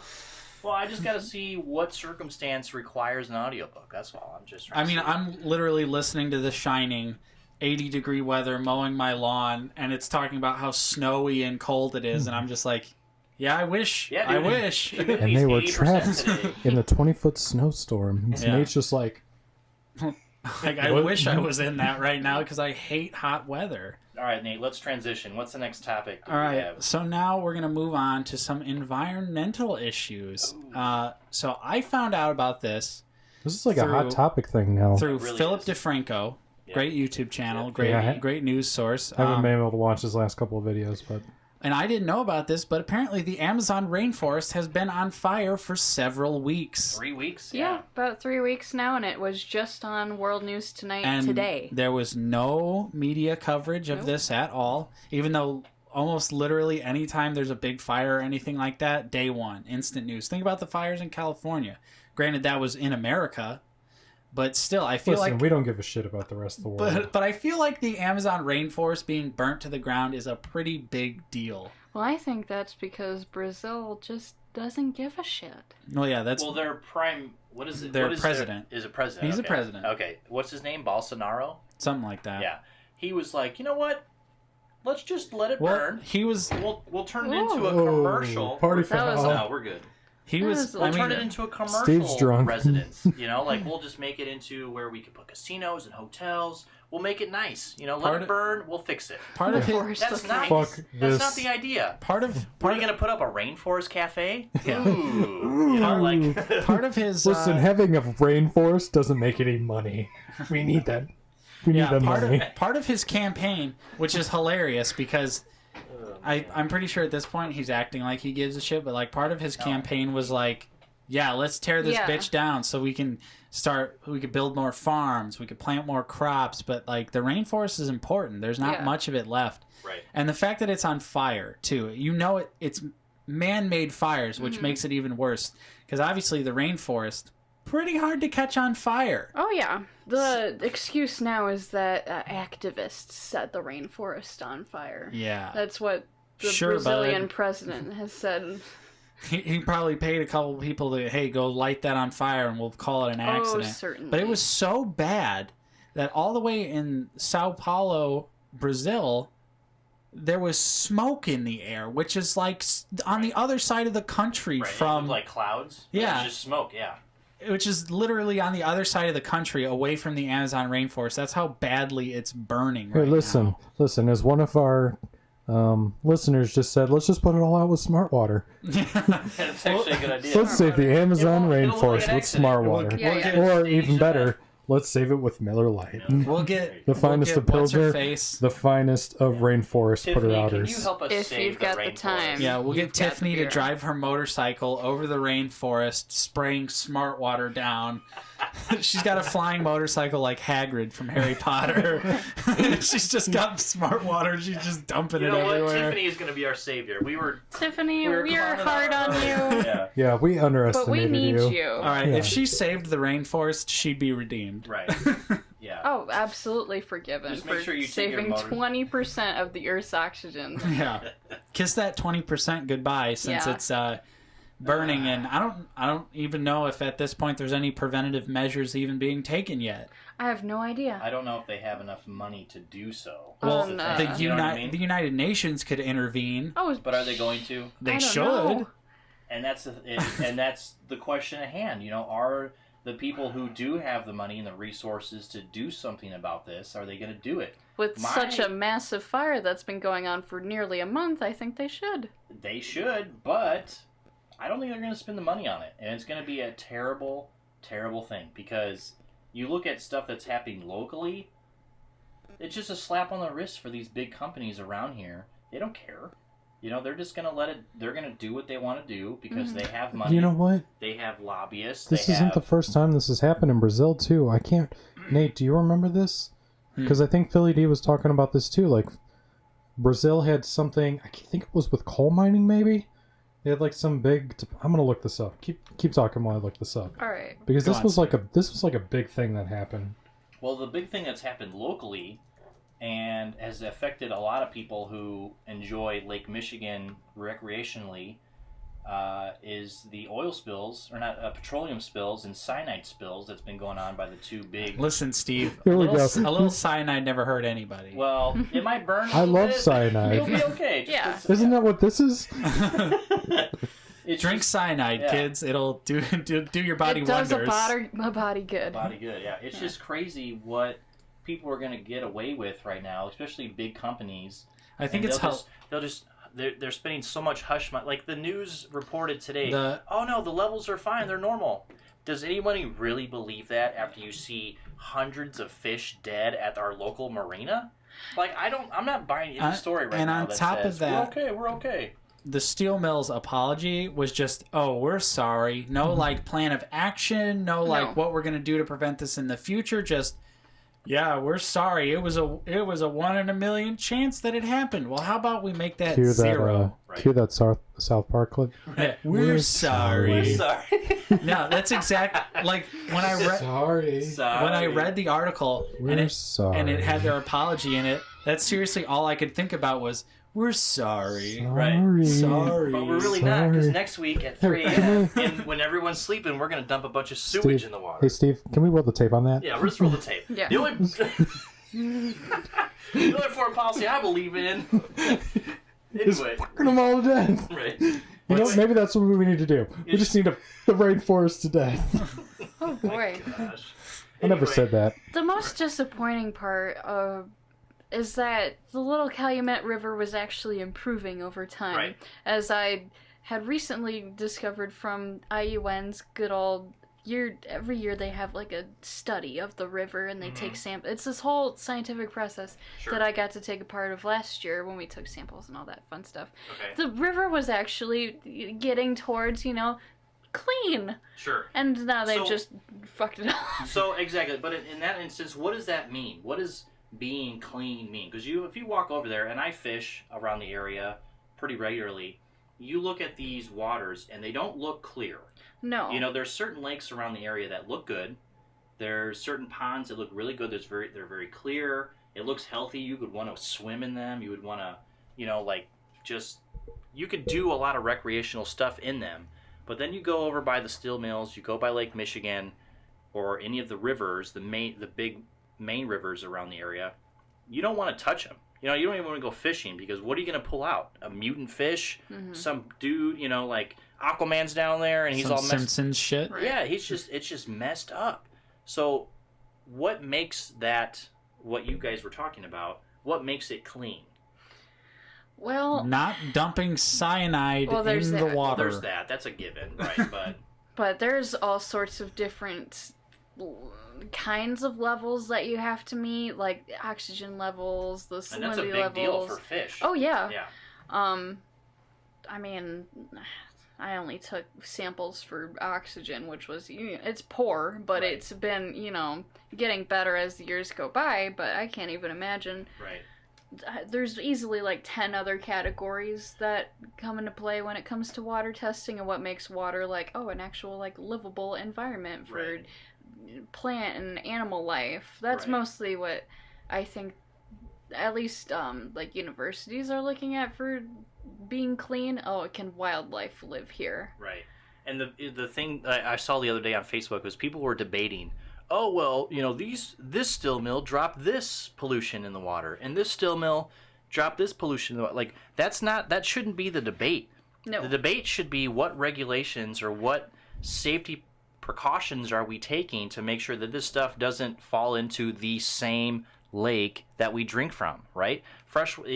Lake Michigan's one of the biggest freshwater lakes in the world, but in our little area, people are dumping crap in there that doesn't belong. Mm-hmm. But, these levels are acceptable. No, I don't want to see any of that stuff. And call me a millennial, call me a snowflake, whatever you want to say. But I posted a thing the other day that said you can't drink or eat cash. And you liked it.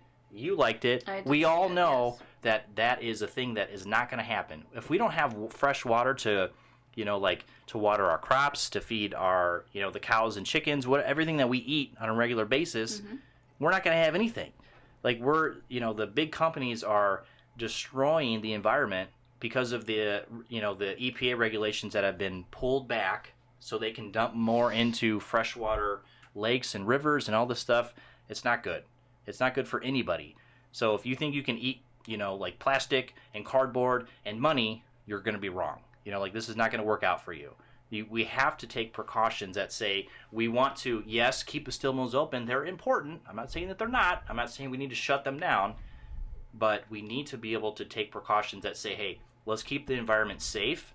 Let's keep it, beneficial for both the steel mill people and the regular civilian who needs to drink fresh water from the tap because they can't go to Walmart and buy bottled water all the time. Can I intervene real quick? Sure. Got a comment? Pretty sure a decent chunk of our environmental regulations were pulled back by the current administration. Right. And that's what it was, because they said that there was too many restrictions put on us by the Obama administration that we can't do what we need to do. And now that Trump has pulled these regulations back, we could dump shit in the water and fresh water this, and we could get rid of all these pollutants that we don't care about in our mill, all this waste, let's just dump it. The restrictions and the policies that say, hey, you can't do that are gone, and that's the byproduct of what a byproduct of this. And it's not good. It's not good for us. It's not good for anybody, and it's just we need to take action. We need to say, hey, you guys need to be more environmentally aware of what's going on. Exactly. Because, not only do you guys need to make money, but the dude who wants to go fishing and catch fish for his family to take home and eat that night, he shouldn't have to worry about pollutants or additives or, any of that crap in the water to feed his family because he wants to go fishing instead of going to the market. You know what I mean? Like, it's just like there's different means of bringing food to the table. And some guys in this area choose to go fishing in Lake Michigan because they know it's fresh water. But is it? You know what I mean? Like, is it really that fresh with all these big companies dumping shit in the oil or in the water all the time? It's just we have to make a change, and it has to be. There has to be. Steve, who gives a shit? We're filling the billionaires' pockets. All right, that's really all that matters now. And that's the problem. Like that's the thing. We need to be able to shake hands and agree on environmental things. And sure, you can make your money, but we also have to worry about the environment too. Certainly. Like, you not only have to worry about the water, but, like, they're putting slag in Mount Baldy. Like, sand dunes shouldn't have slag in them. That's gonna... Who knows what the long-term effects of that's gonna be? Right. It's just... It needs to be worked on. Same thing with the Amazon. Like what you said earlier, 20% of the world's oxygen comes from that. I don't know where else, I don't know. I'm not a scientist. I don't know environmental studies. I don't know any of that kind of stuff. But when it comes to preserving the earth, this is the only thing that this is the only place we live on. We have to take action. We have to make sure that we're moving forward in a positive way. And, I feel like we talk about this all the time on different on the show with different aspects of life. And we have to make a concerted effort to make sure that we're doing the right thing. Obviously, I've heard a lot of negative things about the Green New Deal, but if you look at the things that the petroleum and oil industries are doing to the world, I think we could do better. I just feel like there's a different alternative that we can do. Are we ever going to do better? We can't. Like, we live in such a we live in money-hungry environment. A money-hungry environment that's just never going to change. So what can we do? Well, we can advocate for change. You have to vote. I know, but people have to vote. You have to put in the minds of people who are in the coal mining industry, the oil industry. You have to instill in them that their jobs aren't going to be taken away. There's going to be lots of jobs in solar energy.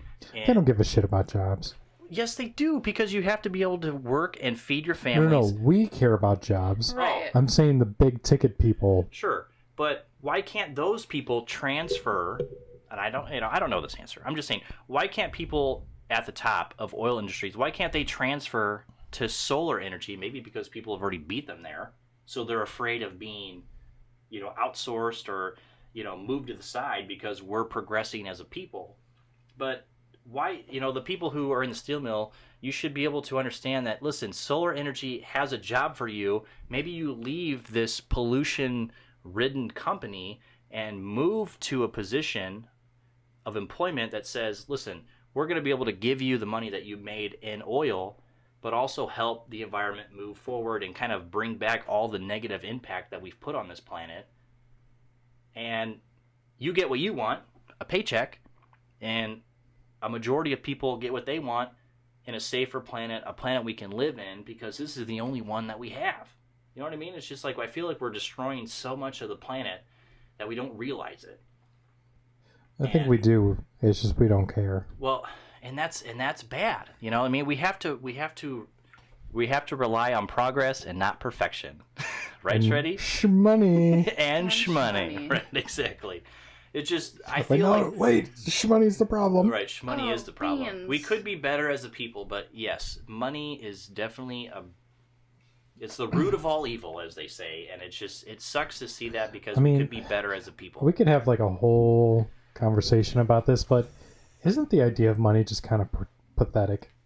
It really is. Yes. Why should I be taxed on the paycheck that I make, man. and then I also get taxed on the car that I want to drive, and then I also get taxed on the payments? It's just... Can you get higher than space?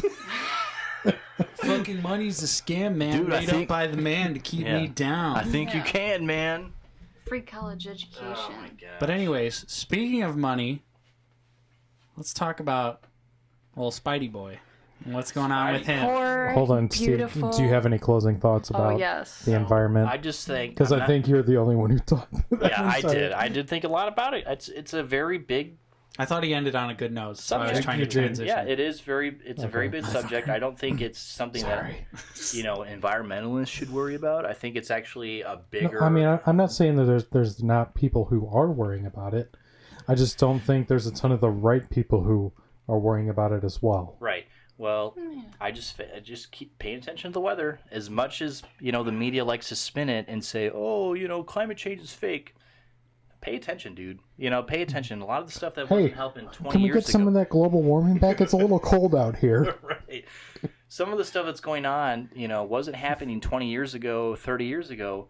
People just need to wake up and they need to pay attention. Like even small things at home. Like just imagine this house or this studio. We just kept dumping garbage in it. Exposed. Right? Exposed. Dumping garbage. Where's the self-destruct button? Like... Kill the stream. You just keep putting garbage in here and like, oh, maybe this beer can's not a big deal.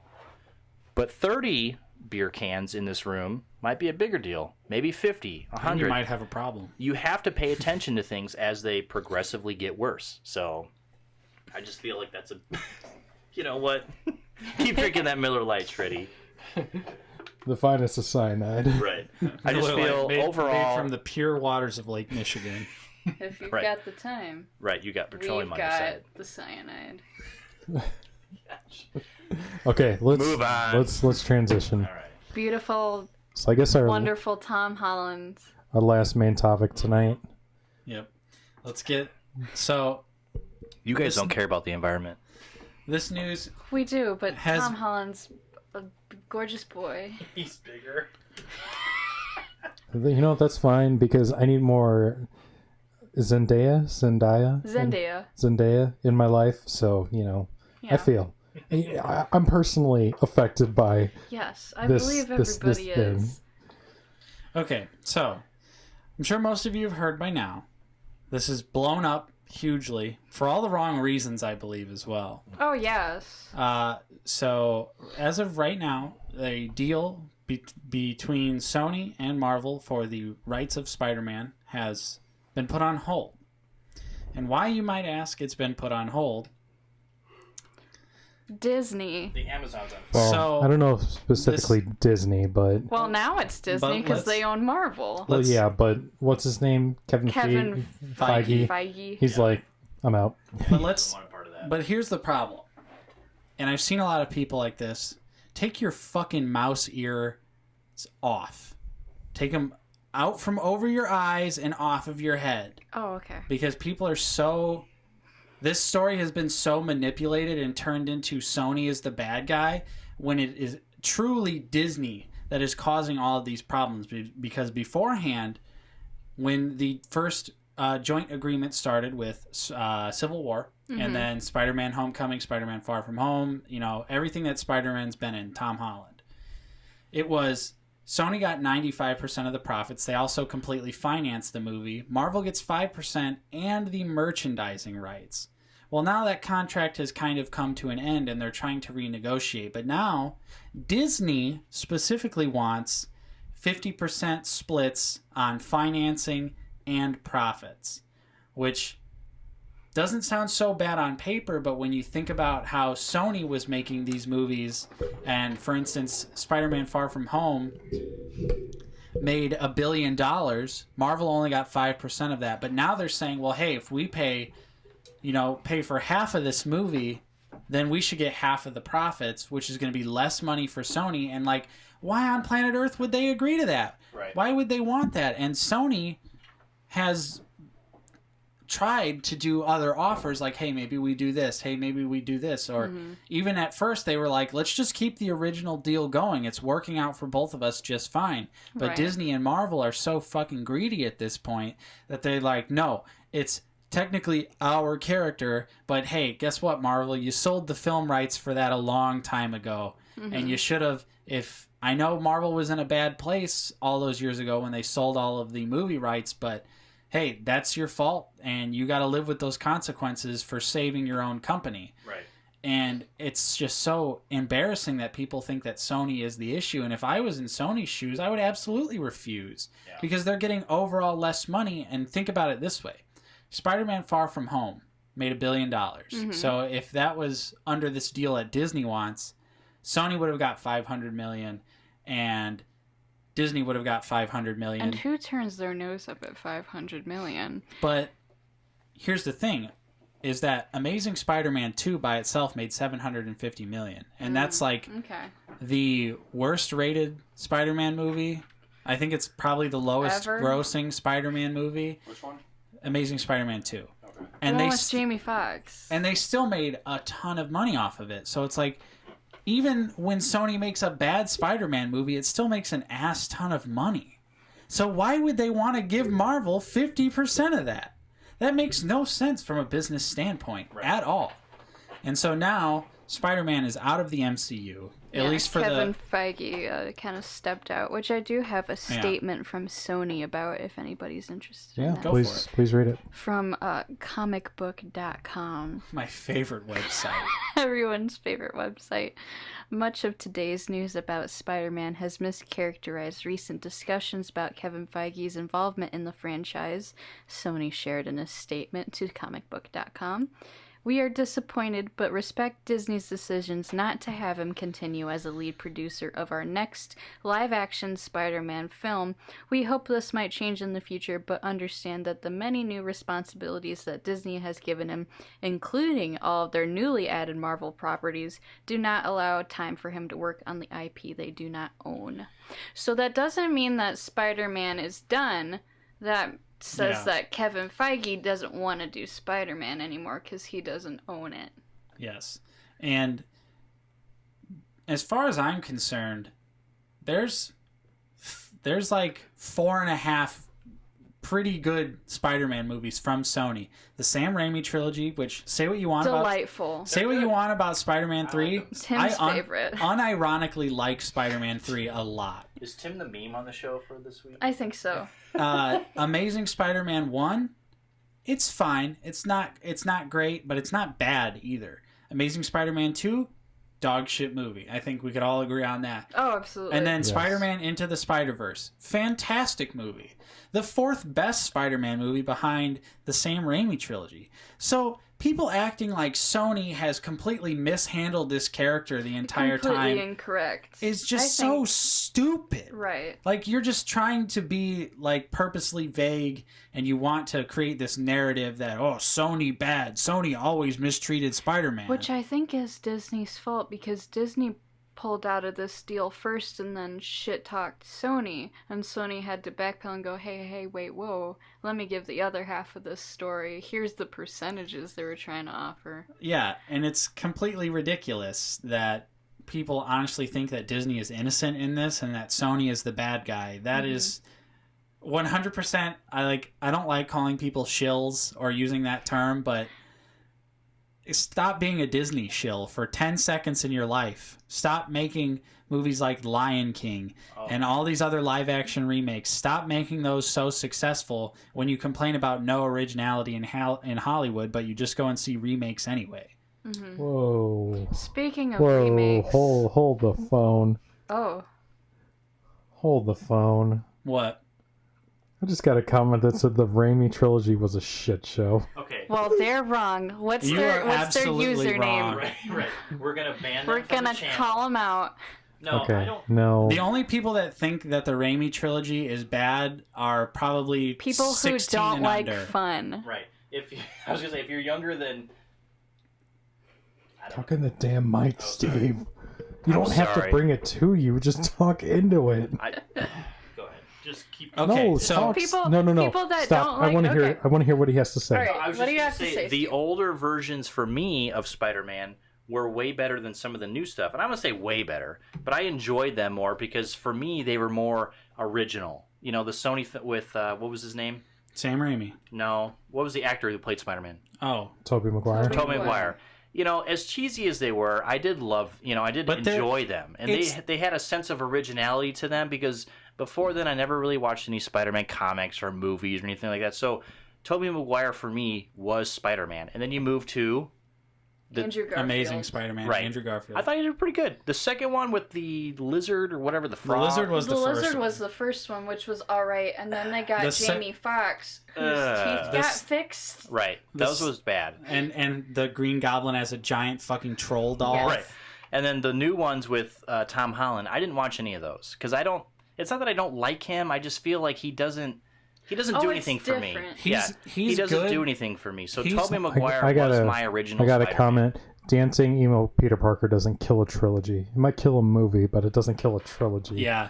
And Dancing Emo Peter Parker is seriously It was 5 minutes of the movie. Yeah. A movie that's a little bit over 2 hours long. You're going to let 5 minutes ruin the rest of that entire movie? and probably was the best part of Into the Spider-Verse. Yeah, the little joke reference, Yeah. like that was funny. And I feel like a lot of people also don't understand the intent of the Sam Raimi trilogy, okay? Sam Raimi, obviously an older guy. His Spider-Man is the 60s goofy, fun, go-lucky version of the character, and that's exactly what the Sam Raimi trilogy is. It's his version of 60s Spider-Man. It's intentionally goofy. It's intentionally kind of cringy. Like everything in those movies Right.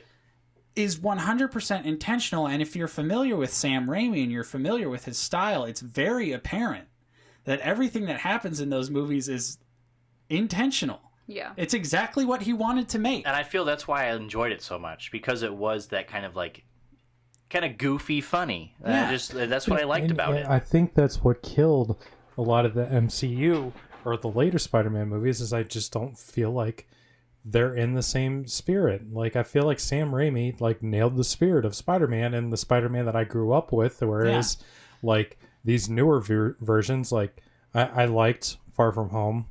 I think I liked Homecoming, but I don't remember. I'll straight up say Homecoming is But ass. I'm gonna be Homecoming wasn't honest. great. I haven't seen any of the Sam Raimi Spider-Man movies in 10 years, and I remember them better than I remember any of the Marvel movies. Because they hit on so many other notes too. They've got great action, they've got great storytelling, there's emotional moments, there's moments of comedy. And each of those three Sam Raimi movies have like an ending, so it's not like, oh, I gotta go watch the next one, I guess. Yeah, it was before cinematic universes, and even though I'm sure the sequels were planned after the huge success of the first Sam Raimi Spider-Man film, they, like you just said, you could watch any of those movies out of the week. You don't have to see the one before it, you don't have to see the one after it, because they're all contained stories, and that's also what really hurts the MCU in the long run, is you end up feeling like you got to do a shit ton of homework to understand every single thing that's going on. And I feel for me, that's why I didn't want to watch any of the newer stuff that was associated with Marvel, because there is so much open-ended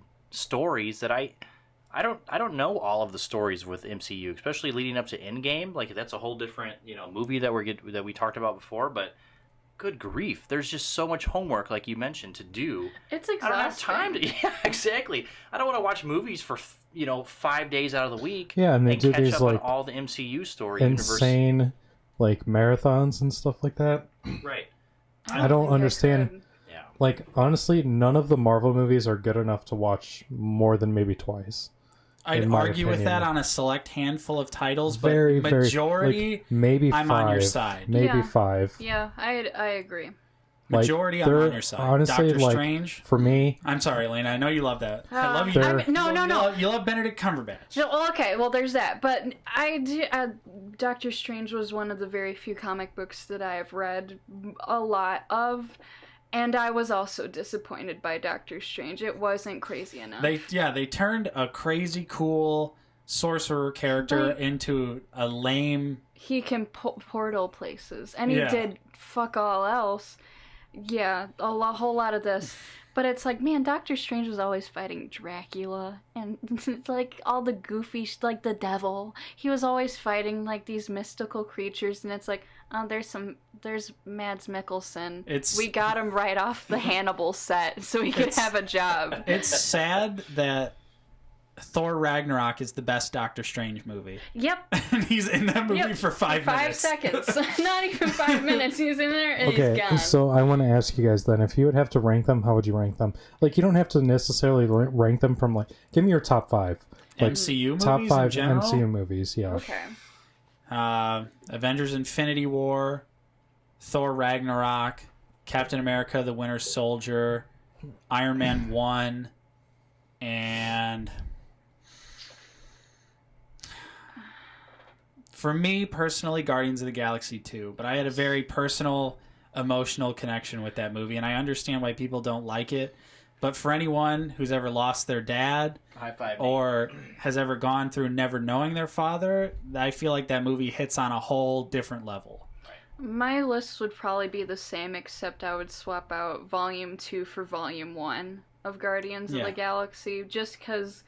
I mean, I get why you guys like Guardians of the Galaxy 2. However, I hated Baby Groot the whole time. Baby Groot is annoying. Baby Groot ruined that ruined that whole movie for me. And it was too, like, kiddie. Whereas the first one was like, they start you off with, like, giving the cops the middle finger. And it was like, oh yeah, that's what I like. Yeah, and Guardians of the Galaxy Volume 1 is awesome. Yes. It's a lot of fun. Yeah, but my list would be the same as yours. Yeah. And I think, I mean, even though we're trying, I'm totally, like, taking Sony's side. Like, Spider-Man Homecoming, not a good movie. I hate how Peter is so incompetent in Homecoming and Far From Home. But I tell you what, Far From Home captured this is a high school teen boy better than the first one. True, but like the first movie, Iron Man bails him out of every single problem, and Spider-Man as a character has always been very DIY. He's been, I'm all alone, I have to figure out all this stuff on my own. So it completely goes against his character to have someone bailing him out anytime he gets... You know what? That's what kills this whole series for me. It's just like they're just trying to interject all these characters together. I don't read the comic books or anything like that, but if I'm just looking at it purely from a movie standpoint, that's what kills it for me. I'm like, I don't want to see Iron Man. I love the Tony Stark character. I love him to death. I don't want to see him in a Peter Parker story. Yes, and that, to kind of go off on a different tangent, that's what makes me nervous about the new Doctor Strange movie. As cool as it sounds that they're making it more of a horror kind of movie that Doctor Strange is supposed to be, it's supposed to be a little bit of cosmic horror. The fact that they also kind of jammed in Scarlet Witch is like, oh, but I don't want to see Scarlet Witch. I don't like her.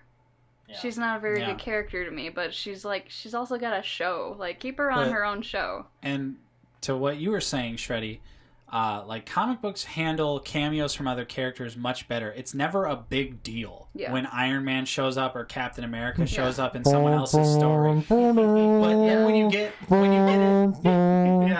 when you get to the movies, they make it this big grand deal, like, oh, here's Iron Man, he's so awesome, here's his theme song. Like, it's never like that in a comic book. It's just like, oh, Iron Man showed up. There he is. Yeah, he helped me out. And that's what... The Spider-Man and Doctor Strange comics are probably one of the best Doctor Strange comics, mostly because Spider-Man annoys the hell out of Doctor Strange, who wants nothing to do with him, and they make it just real quick. Yeah. Like, yes. Spider-Man's here. Fuck, hide. But they always kind of make a big deal out of it in all the movies, especially because, Robert Downey Jr.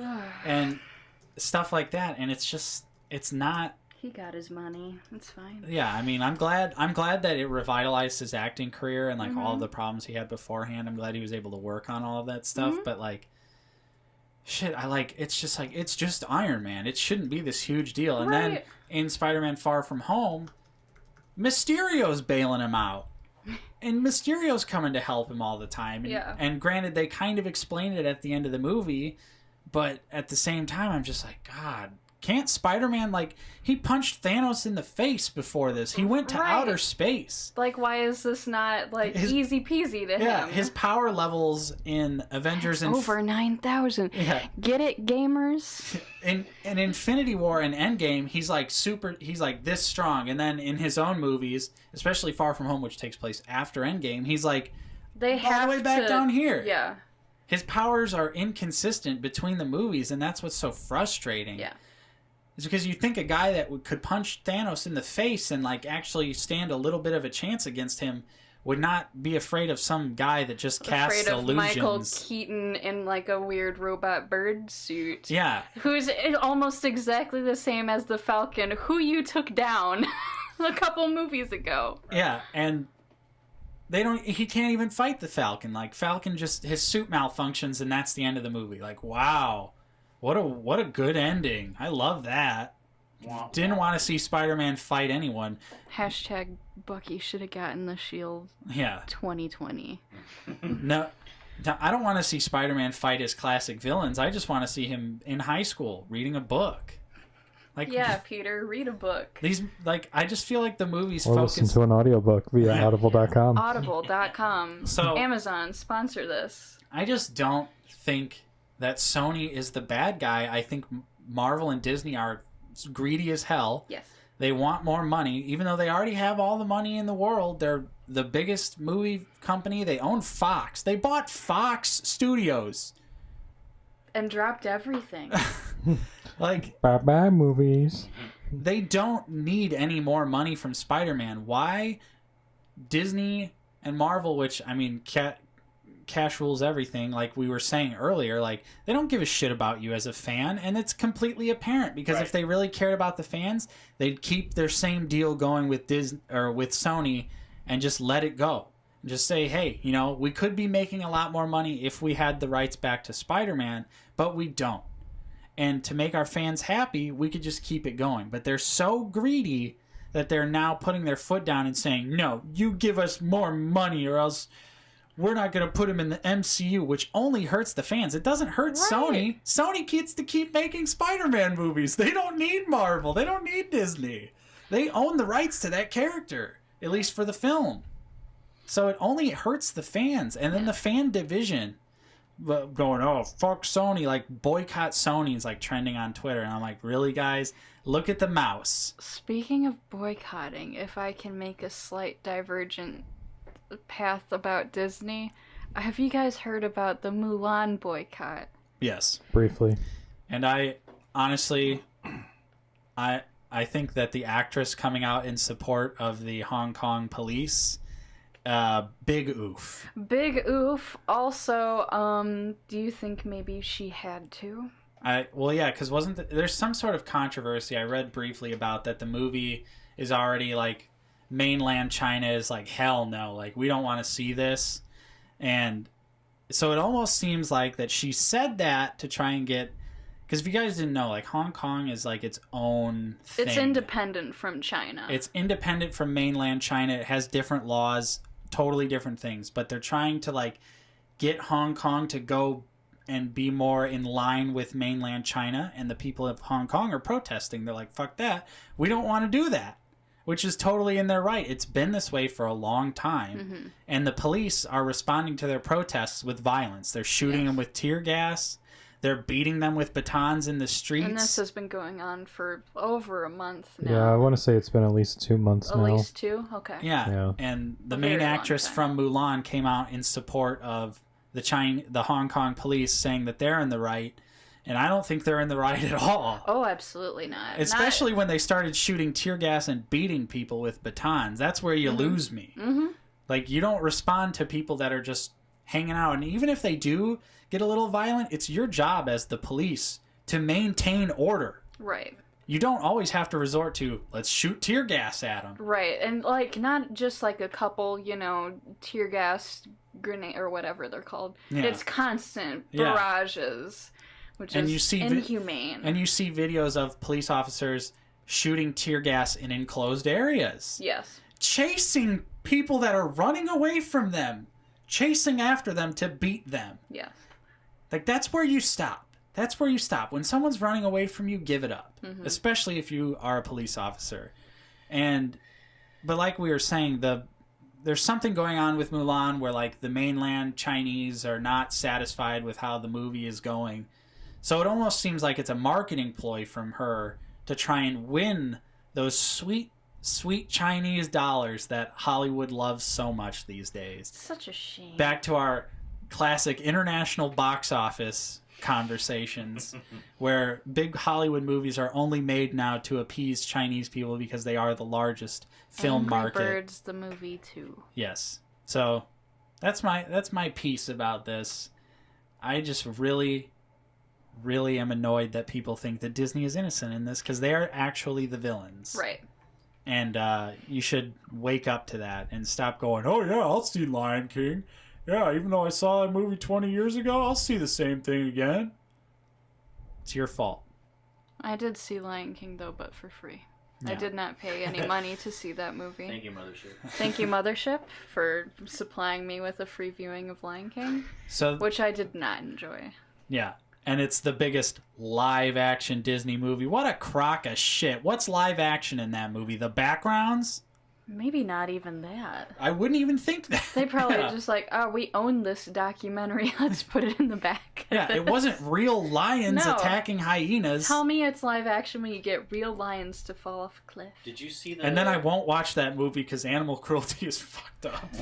Did you see the fan-edited editions of Lion King where they made it more Yeah. Disney family-friendly? Yes, I did. And those- The, or what is it, the realistic National Geographic version. And those looked fine. It was a nice balance between the animated series and like live action realistic CGI. Right.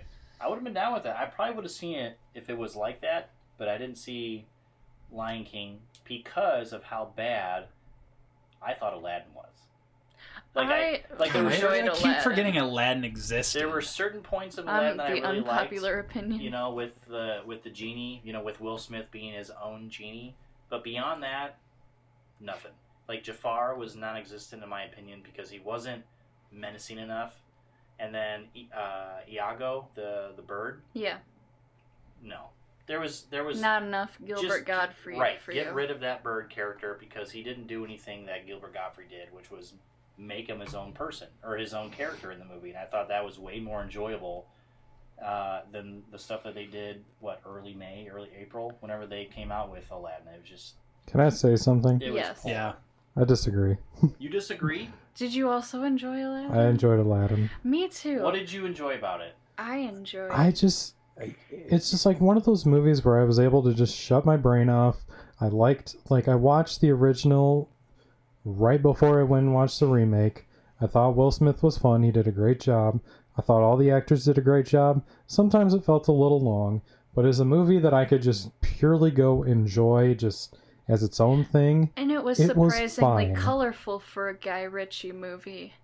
Yeah, I'm not super familiar with Guy Ritchie movies, but I mean, I know which movies he's made. Right. And I just thought, yeah, exactly. So, I mean, it's fine.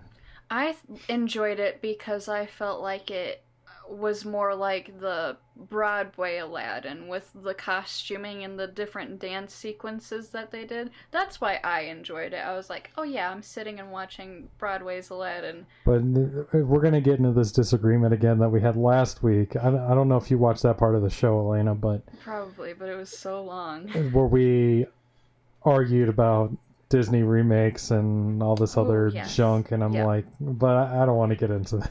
Okay, that's fair. Now we're going to sound like a broken record. Vote it down. Right. Downvote. Some things remakes can be improved, but I don't even think... want to say it's an improvement. I'm just saying it was a fun movie. I enjoyed it. But, I mean, not everything has to be remade. Yes. No. You don't have to remake Dumbo. That was kind of weird. Oh my gosh. Yeah, who remembers that there was a live-action remake of Dumbo? Yeah, that's right. None of you. Danny DeVito and Michael Keaton. None of you. Yeah. I went and saw it. But do you remember it? I remember it existed. Oh, Exactly. That's the problem. Like, I know I seem like a Disney hater, like super hardcore, but I just want them to make original and interesting movies like they used to. Right. Is that too much to ask for? No, I think that perhaps they should leave, like, the big classics alone. But if they're gonna remake something, remake the smaller ones, like Atlantis, The Lost Empire. Although that's a great movie. Please, give me more of that. But, yeah, I know Leonard Nimoy's gone. There are genuinely Disney movies that can be improved upon, but all the ones they're picking are ones that were perfect and fine to begin with. Yes. There's plenty of movies. Treasure Planet. Treasure Planet, Get a remake of that. But didn't those movies just like not really do much at the box office? Right. No, but they were passion projects. Yeah, but they don't give a shit about passion projects. They could They actually worry about money. I know. Money. And that's the problem. Is like, I mean, even though obviously you can get into the argument that like Aladdin is derivative, so is Lion King, this and that, but like those original animated movies are iconic. Mm-hmm. No matter what way you look at it, they had significant cultural impact. And these new remakes, no one is going to give a flying shit about them in 10, 20 years. People are still going to guaranteed go back to the original animated classics. So they can re-release them on like 4K. Yeah. I don't know. They got Diamond Edition. They got Platinum Edition already. I don't know what other edition they could do. They got to take them out of the vault every time. Take them out of the vault. The vault. Oh no. They're going to go out I'm of the not condoning piracy, but... The point is... Well, I'm going to make a point right now. All right. 968.5 million. Mm-hmm. That's how much the live-action Lion King has made so far. And that's what they worried about. They worried about their bottom line. I know, and I'm not ignorant to that. Oh, sorry. That's a false number. It's 1.4 billion. I understand. Just Google it, Conor McGregor. I understand. I'm sorry. Conor McGregor is worth $80 billion. Steve Ayala. Classic meme. I understand that all they care about is money, and that's fine. What I get annoyed with is people who act like Hollywood is creatively bankrupt, and then they directly support shit like this. They don't go see indie movies. They don't do a mild amount of research to find new and interesting original movies, which are still being made every single day. But people choose to go see, I'll go see Lion Nobody wants King. to see Cashing Out. I want to watch Don't it put again. yourself The down comments, like that. the comments section has brought up a point that I fought for hard last week. All right. Money cow movies are how studios can afford to make passion projects, and that was the argument that I made the last show. And But what have I don't want to get into that argument. Okay, but what have we again. seen? Can I have a list of examples of the past year of Well, Disney the thing passion is projects? that Disney... Okay, I'm going to give you one that kind of blew my mind today. Are you guys familiar with Terrence Malick? I know the name. Tree of that Life. sounds familiar. Tree of Life is like the Okay. biggest... I think that was his last movie that he made. But I just Googled his new movie, which is called... A Hidden Life. Just Googled it because I wanted to find something out about it. Distributed by the Walt Disney Motion Picture Studios. Interesting. What the fuck? Yeah. A Terrence Disney Malick should movie? Like, I don't know if you dissolve know. its assets. I don't know if you know much about Terrence Malick, but he makes some like off the wall, like artsy shit. I mean, just like shit that like mainstream audiences are not gonna go see. I'm not a huge fan of him myself. Like, he's fine. Like, there's an audience for him. Cool. It's like people who like Terrence Malick are like me, who I like Wes Anderson or something like that. You know, like he's got like that built-in audience, but he just hasn't gone mainstream. So I mean, it's just it happens. It just may not happen under the Disney entity. Well, It right. might I happen understand. under one of their smaller companies that, since they own every single company. Like, I don't know if you guys Which knew is this. horrible. I don't know if this is still facts, but did you know that ICP is under a Disney label? It's not, but Yeah. Disney should dissolve their assets. And I understand tentpole movies. I understand the idea behind They go that. for life. But I don't think Disney, unless I'm completely off base here, but I haven't seen any Disney or they own Fox now. So presumably, then if we get an influx of Fox Searchlight pictures over the next couple years, maybe I'll shut my mouth. Do they own Fox Searchlight though? I don't think they do. But I would assume they would because they I own think all of they Fox. do, I don't but think they know. Fox Searchlight is the only other Fox movie company that they're allowing to make movies. Because everything under just normal Fox was dropped. Get in the main. And think about this. Get in. Disney, Taika Waititi's new movie, Jojo... Oh my Jojo God, Rabbit. I wanted to is a talk about Fox this. Searchlight, isn't it? It's a Fox Searchlight, but they're concerned that it might Okay. not fit their brand. I didn't even finish typing this. I just typed, is Fox Sir? And then the Google just automatically owned by Disney. Didn't even have to finish it. I think they do Autocorrect is own it. fantastic. Yes, they do own it. Because they're concerned about Taika Waititi's new movie where he plays Hitler, even though it's clearly a joke. It's clearly played for comedy. I do But love they're- I just that don't book. understand. They're concerned. I don't understand why that They're going to start matters. censoring. Because they're going to start censoring Now art. that they own everything, I mean, they can okay, make themselves let's just look real say, good. like, Everything's got to be squeaky clean when it comes through the mouse. And now that they own Fox, are we going to get PG-rated Predator and Alien movies? Is that what's I thought next? we already did. Right, and I feel like that's PG-13. That's a big deal though. With like, if you're gonna be able to like compartmentalize. How do you say? alcohol it? is taking over No. my body, and I just want to. Right, everything that is artistic about a certain character or a story, you're like you said, you're just gonna make it your own and squeaky clean. Oh, this is the Disney brand. This is what we are.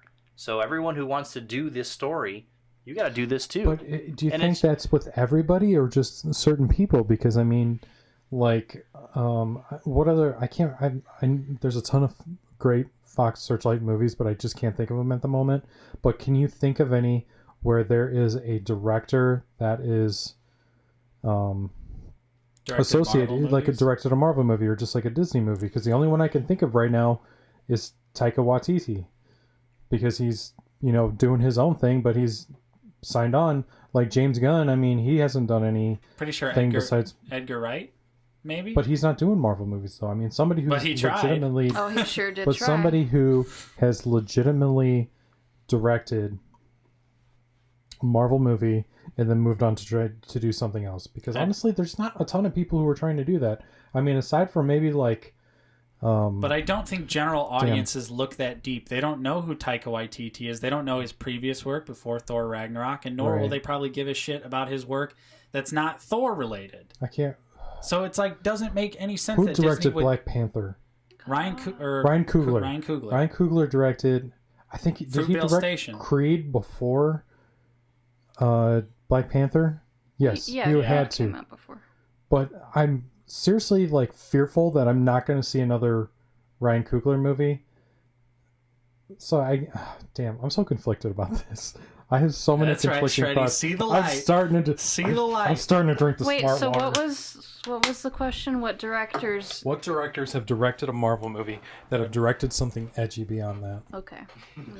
Because I don't like, because like if you got like the only Fox Searchlight movie that comes to mind right now for me is Black Swan, and Aronofsky's never going to direct a Marvel movie.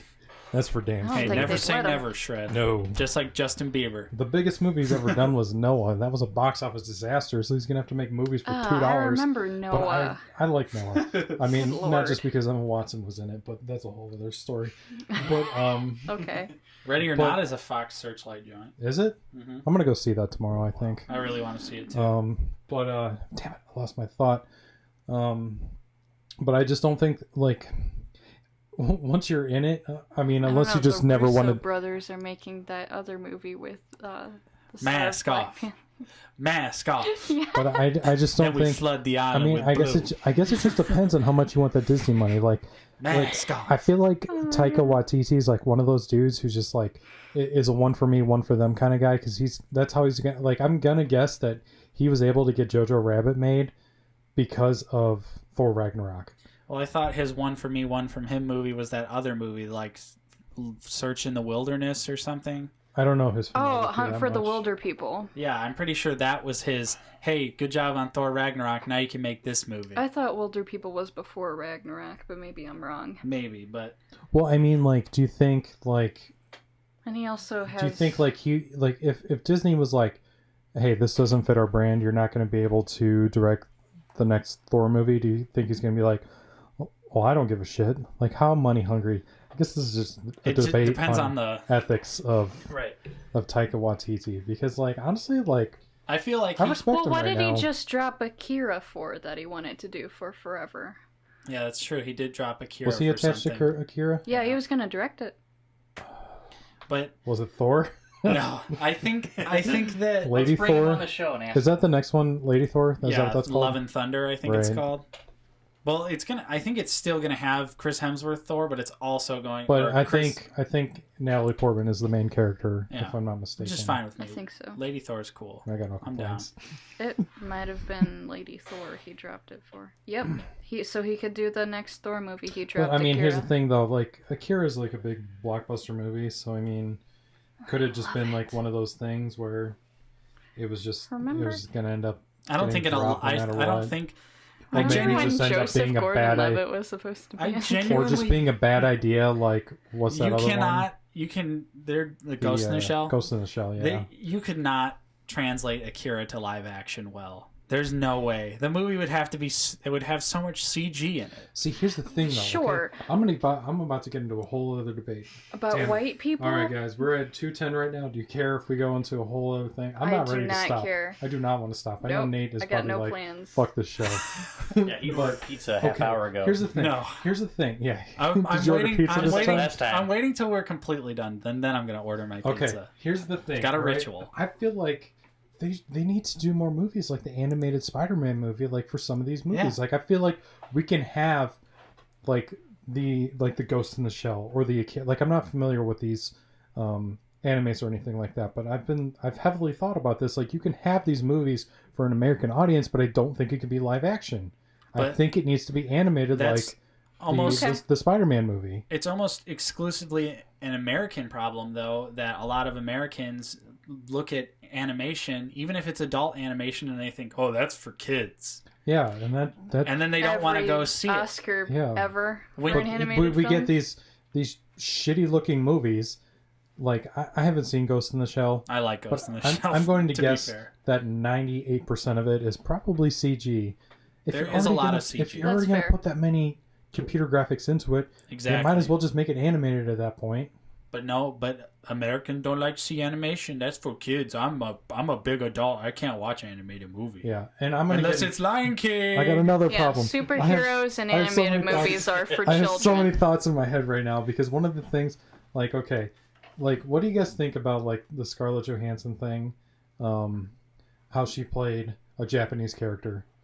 Well, Does the movie Okay, hold on. Does the movie take place in Japan? I want to know that. Let me first. explain. Yes. It takes What place movie in is this? Japan. This is Ghost in the Shell. It takes place in Japan, but this is a key example, in my opinion, of fake outrage because in the movie, she is Japanese at she one point, explains it. Yes. but she goes through surgery. Or they changed her appearance so that her family doesn't recognize her, and that's why she looks the way it's she one does. of those brain put in the robot kind of situations Yeah. where the robot looks like Scarlett Johansson, but the character is not Scarlett Johansson. If you Okay. understand that. Because like one and of it's the perfectly things, explained in the Yes, movie. they do explain it. one of the things that I've thought about is because there's a lot of movies that we take from books or from other sources, such as foreign movies that become popular in foreign territories. Like, if you were to tell me that Parasite is going to get an American version sooner or later, I'd say, yep, that doesn't surprise me. hmm But, I mean, I don't understand why people have such a problem with developing that for an American audience. Like, as long as, if you're not trying to set things in the country of origin, if you're trying to take a story like Old Boy, for example, completely. It's a shit. Listen, but here's the thing. Here's the thing. All It's a shitball movie. But the one thing I do respect about it is that it at least took place in America instead of Korea. Okay. Okay.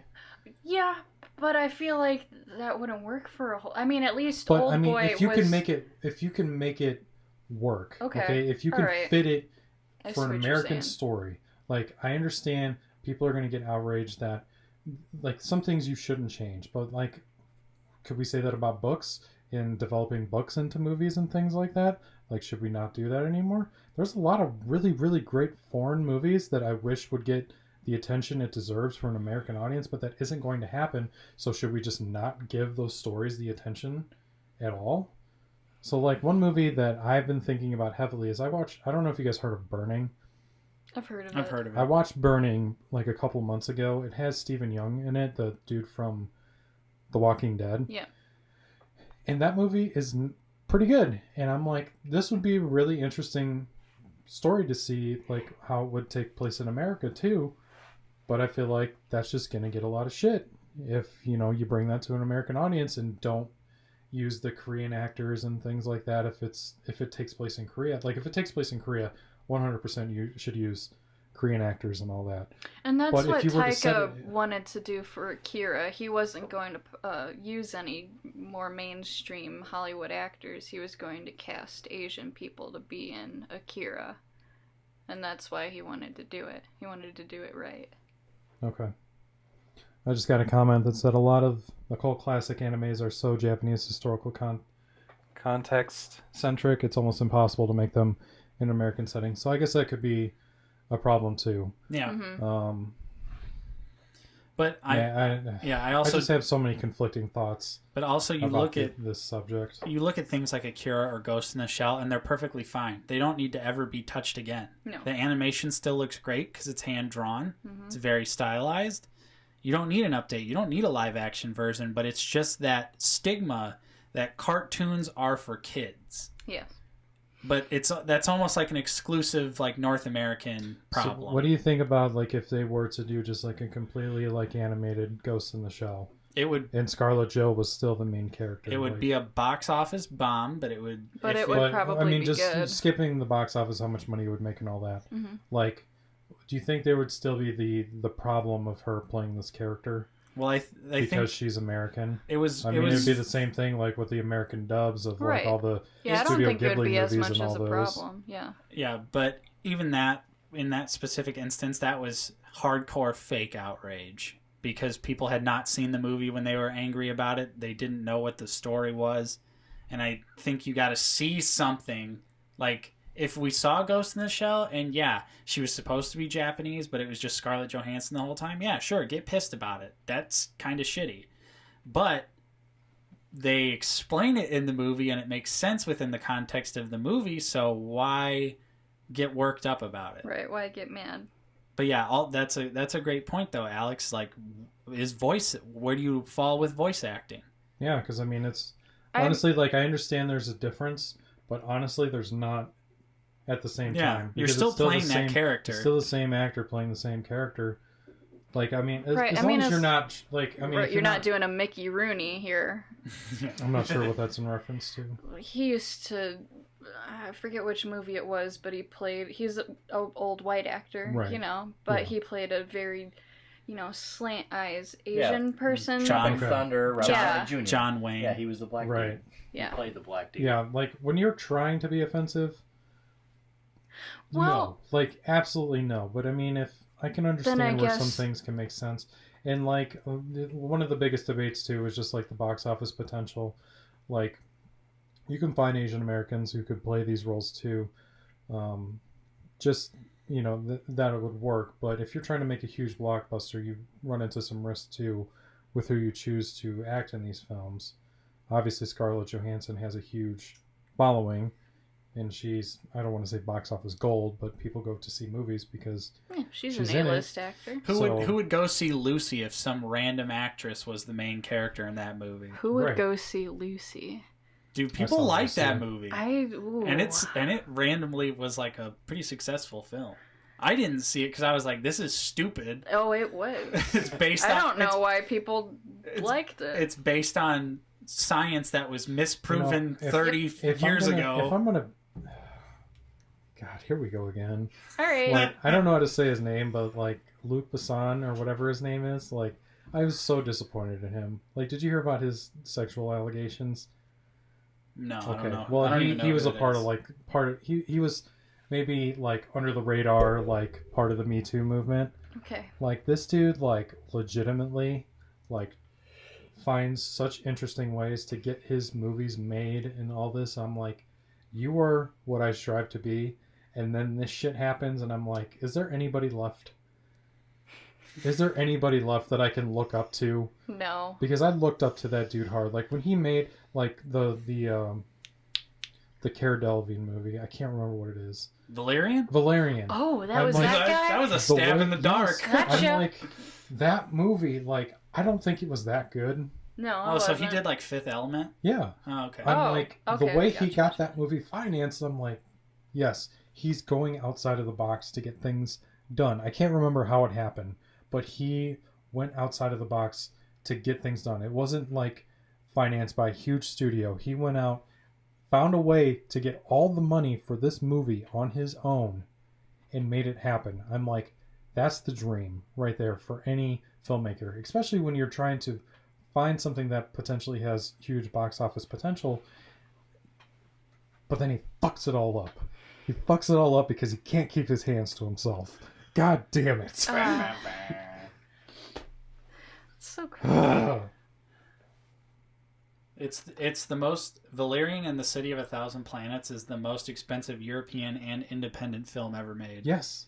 It's technically an That's- independent It film. is an independent film because if you Huh. if you read about the story, like, you know, like I know I said what I said about this guy, but I mean it's still like if you want to learn about film financing and things like that, I would read up about Valerian and how it was financed because Dude. it's honestly one of the most interesting stories I've A ever read. $209 million Yes. independent film. And he I wish I had financed that 209 movie million. pretty much like with his company and going out and getting that money on his own. It wasn't like it wasn't like a Disney, it wasn't like a Warner Brothers, it wasn't like one of these huge studios.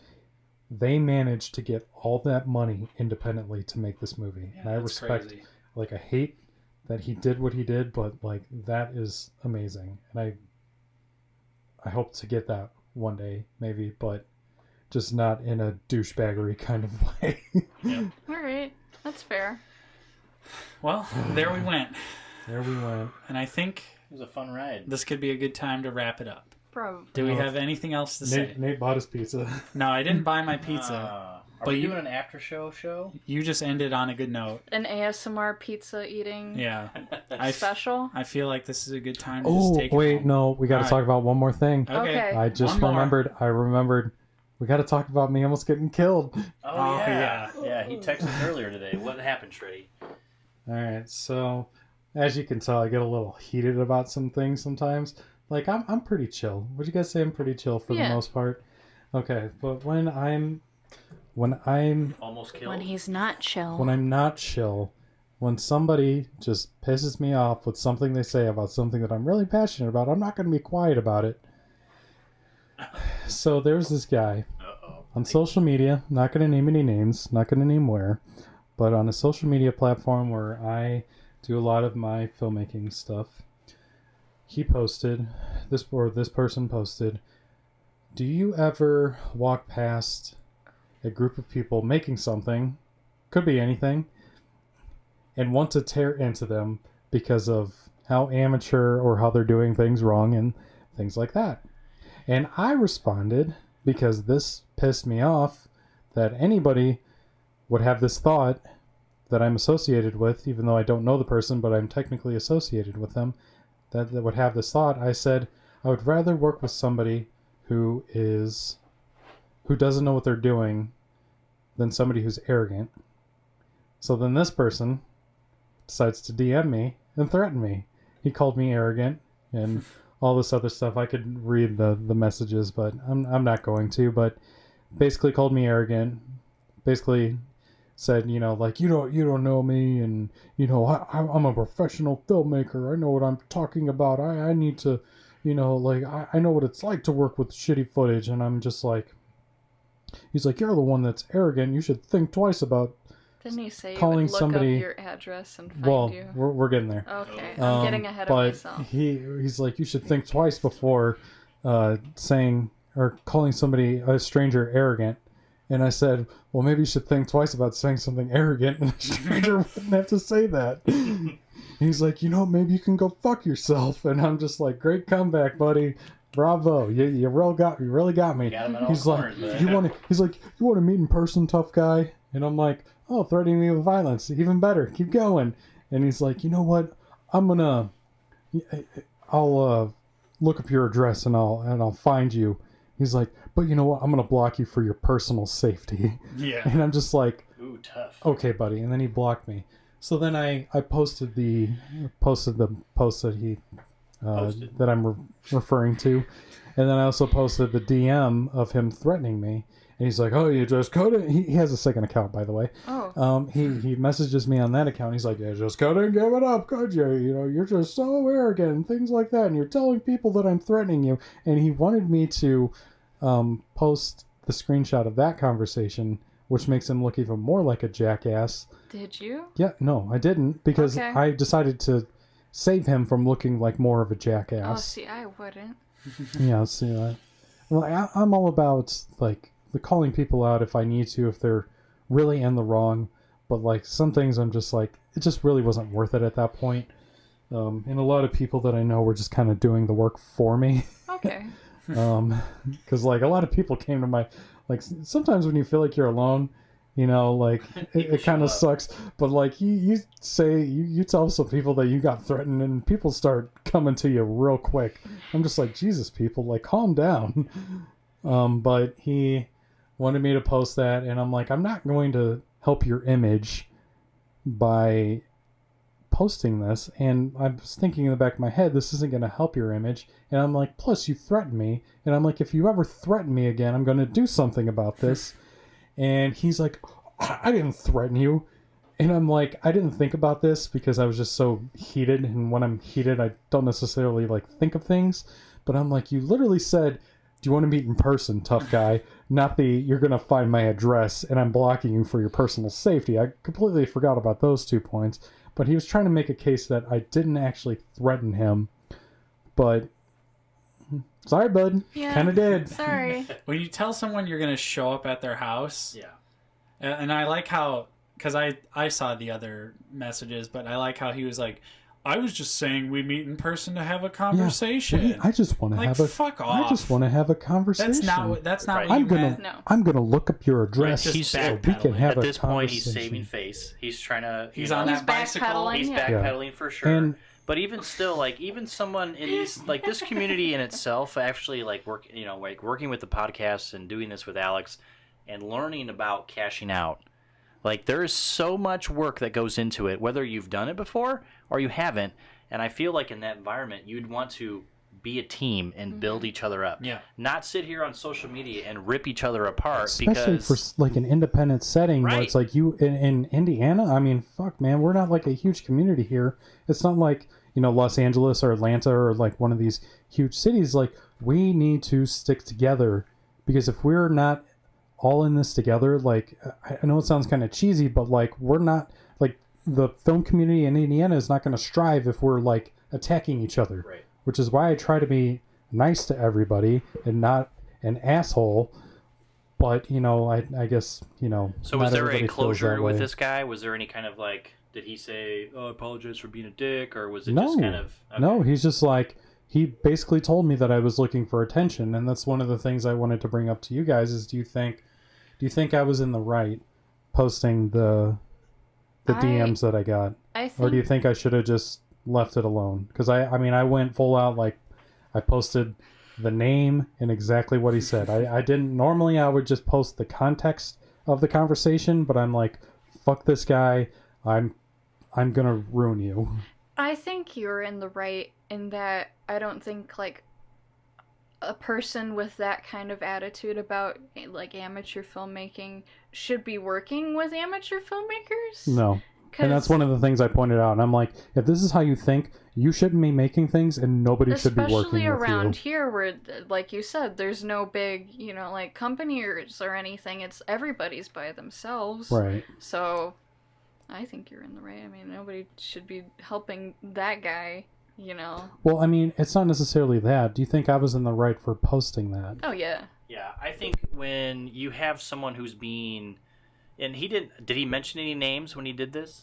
No names. Okay. I think he was just general. I'm thinking he was just like, he just saw like a couple of like student filmmakers or something, and Sure. they just didn't have the right equipment. They weren't doing things properly. And then, he's just like, look at me. Right, and in that context or in that aspect, like if he doesn't know the full story of the people who are doing whatever they were shooting, he could be in the wrong. They could be just learning how to run a camera or set up lighting or whatever it is that they're doing, and he just assumes, oh look, they don't know what they're doing. They don't have this. They don't have that. The thing is too, like, I'm not saying that they were making like, a blockbuster movie. Mm-hmm. I'm just saying you're not being helpful by being a dick. And that's what all that comes back to, is just like he's gonna just rip them because maybe he's making assumptions, or maybe he does know, but at the same time, like you said, this community is very small. Even this podcast community is very small. The movie that you made is for, like, this community is small. You have to build each other up. This isn't LA. This isn't New York. We're in a Chicago market, but I still feel, based on listening to you guys talk about different movies, this market is smaller compared to those. I mean, the Chicago market isn't that huge either. I mean, we got the big, I think there's like 5 big shows that all start with the name Chicago. Right. Chicago PD, Chicago Fire, all those ones.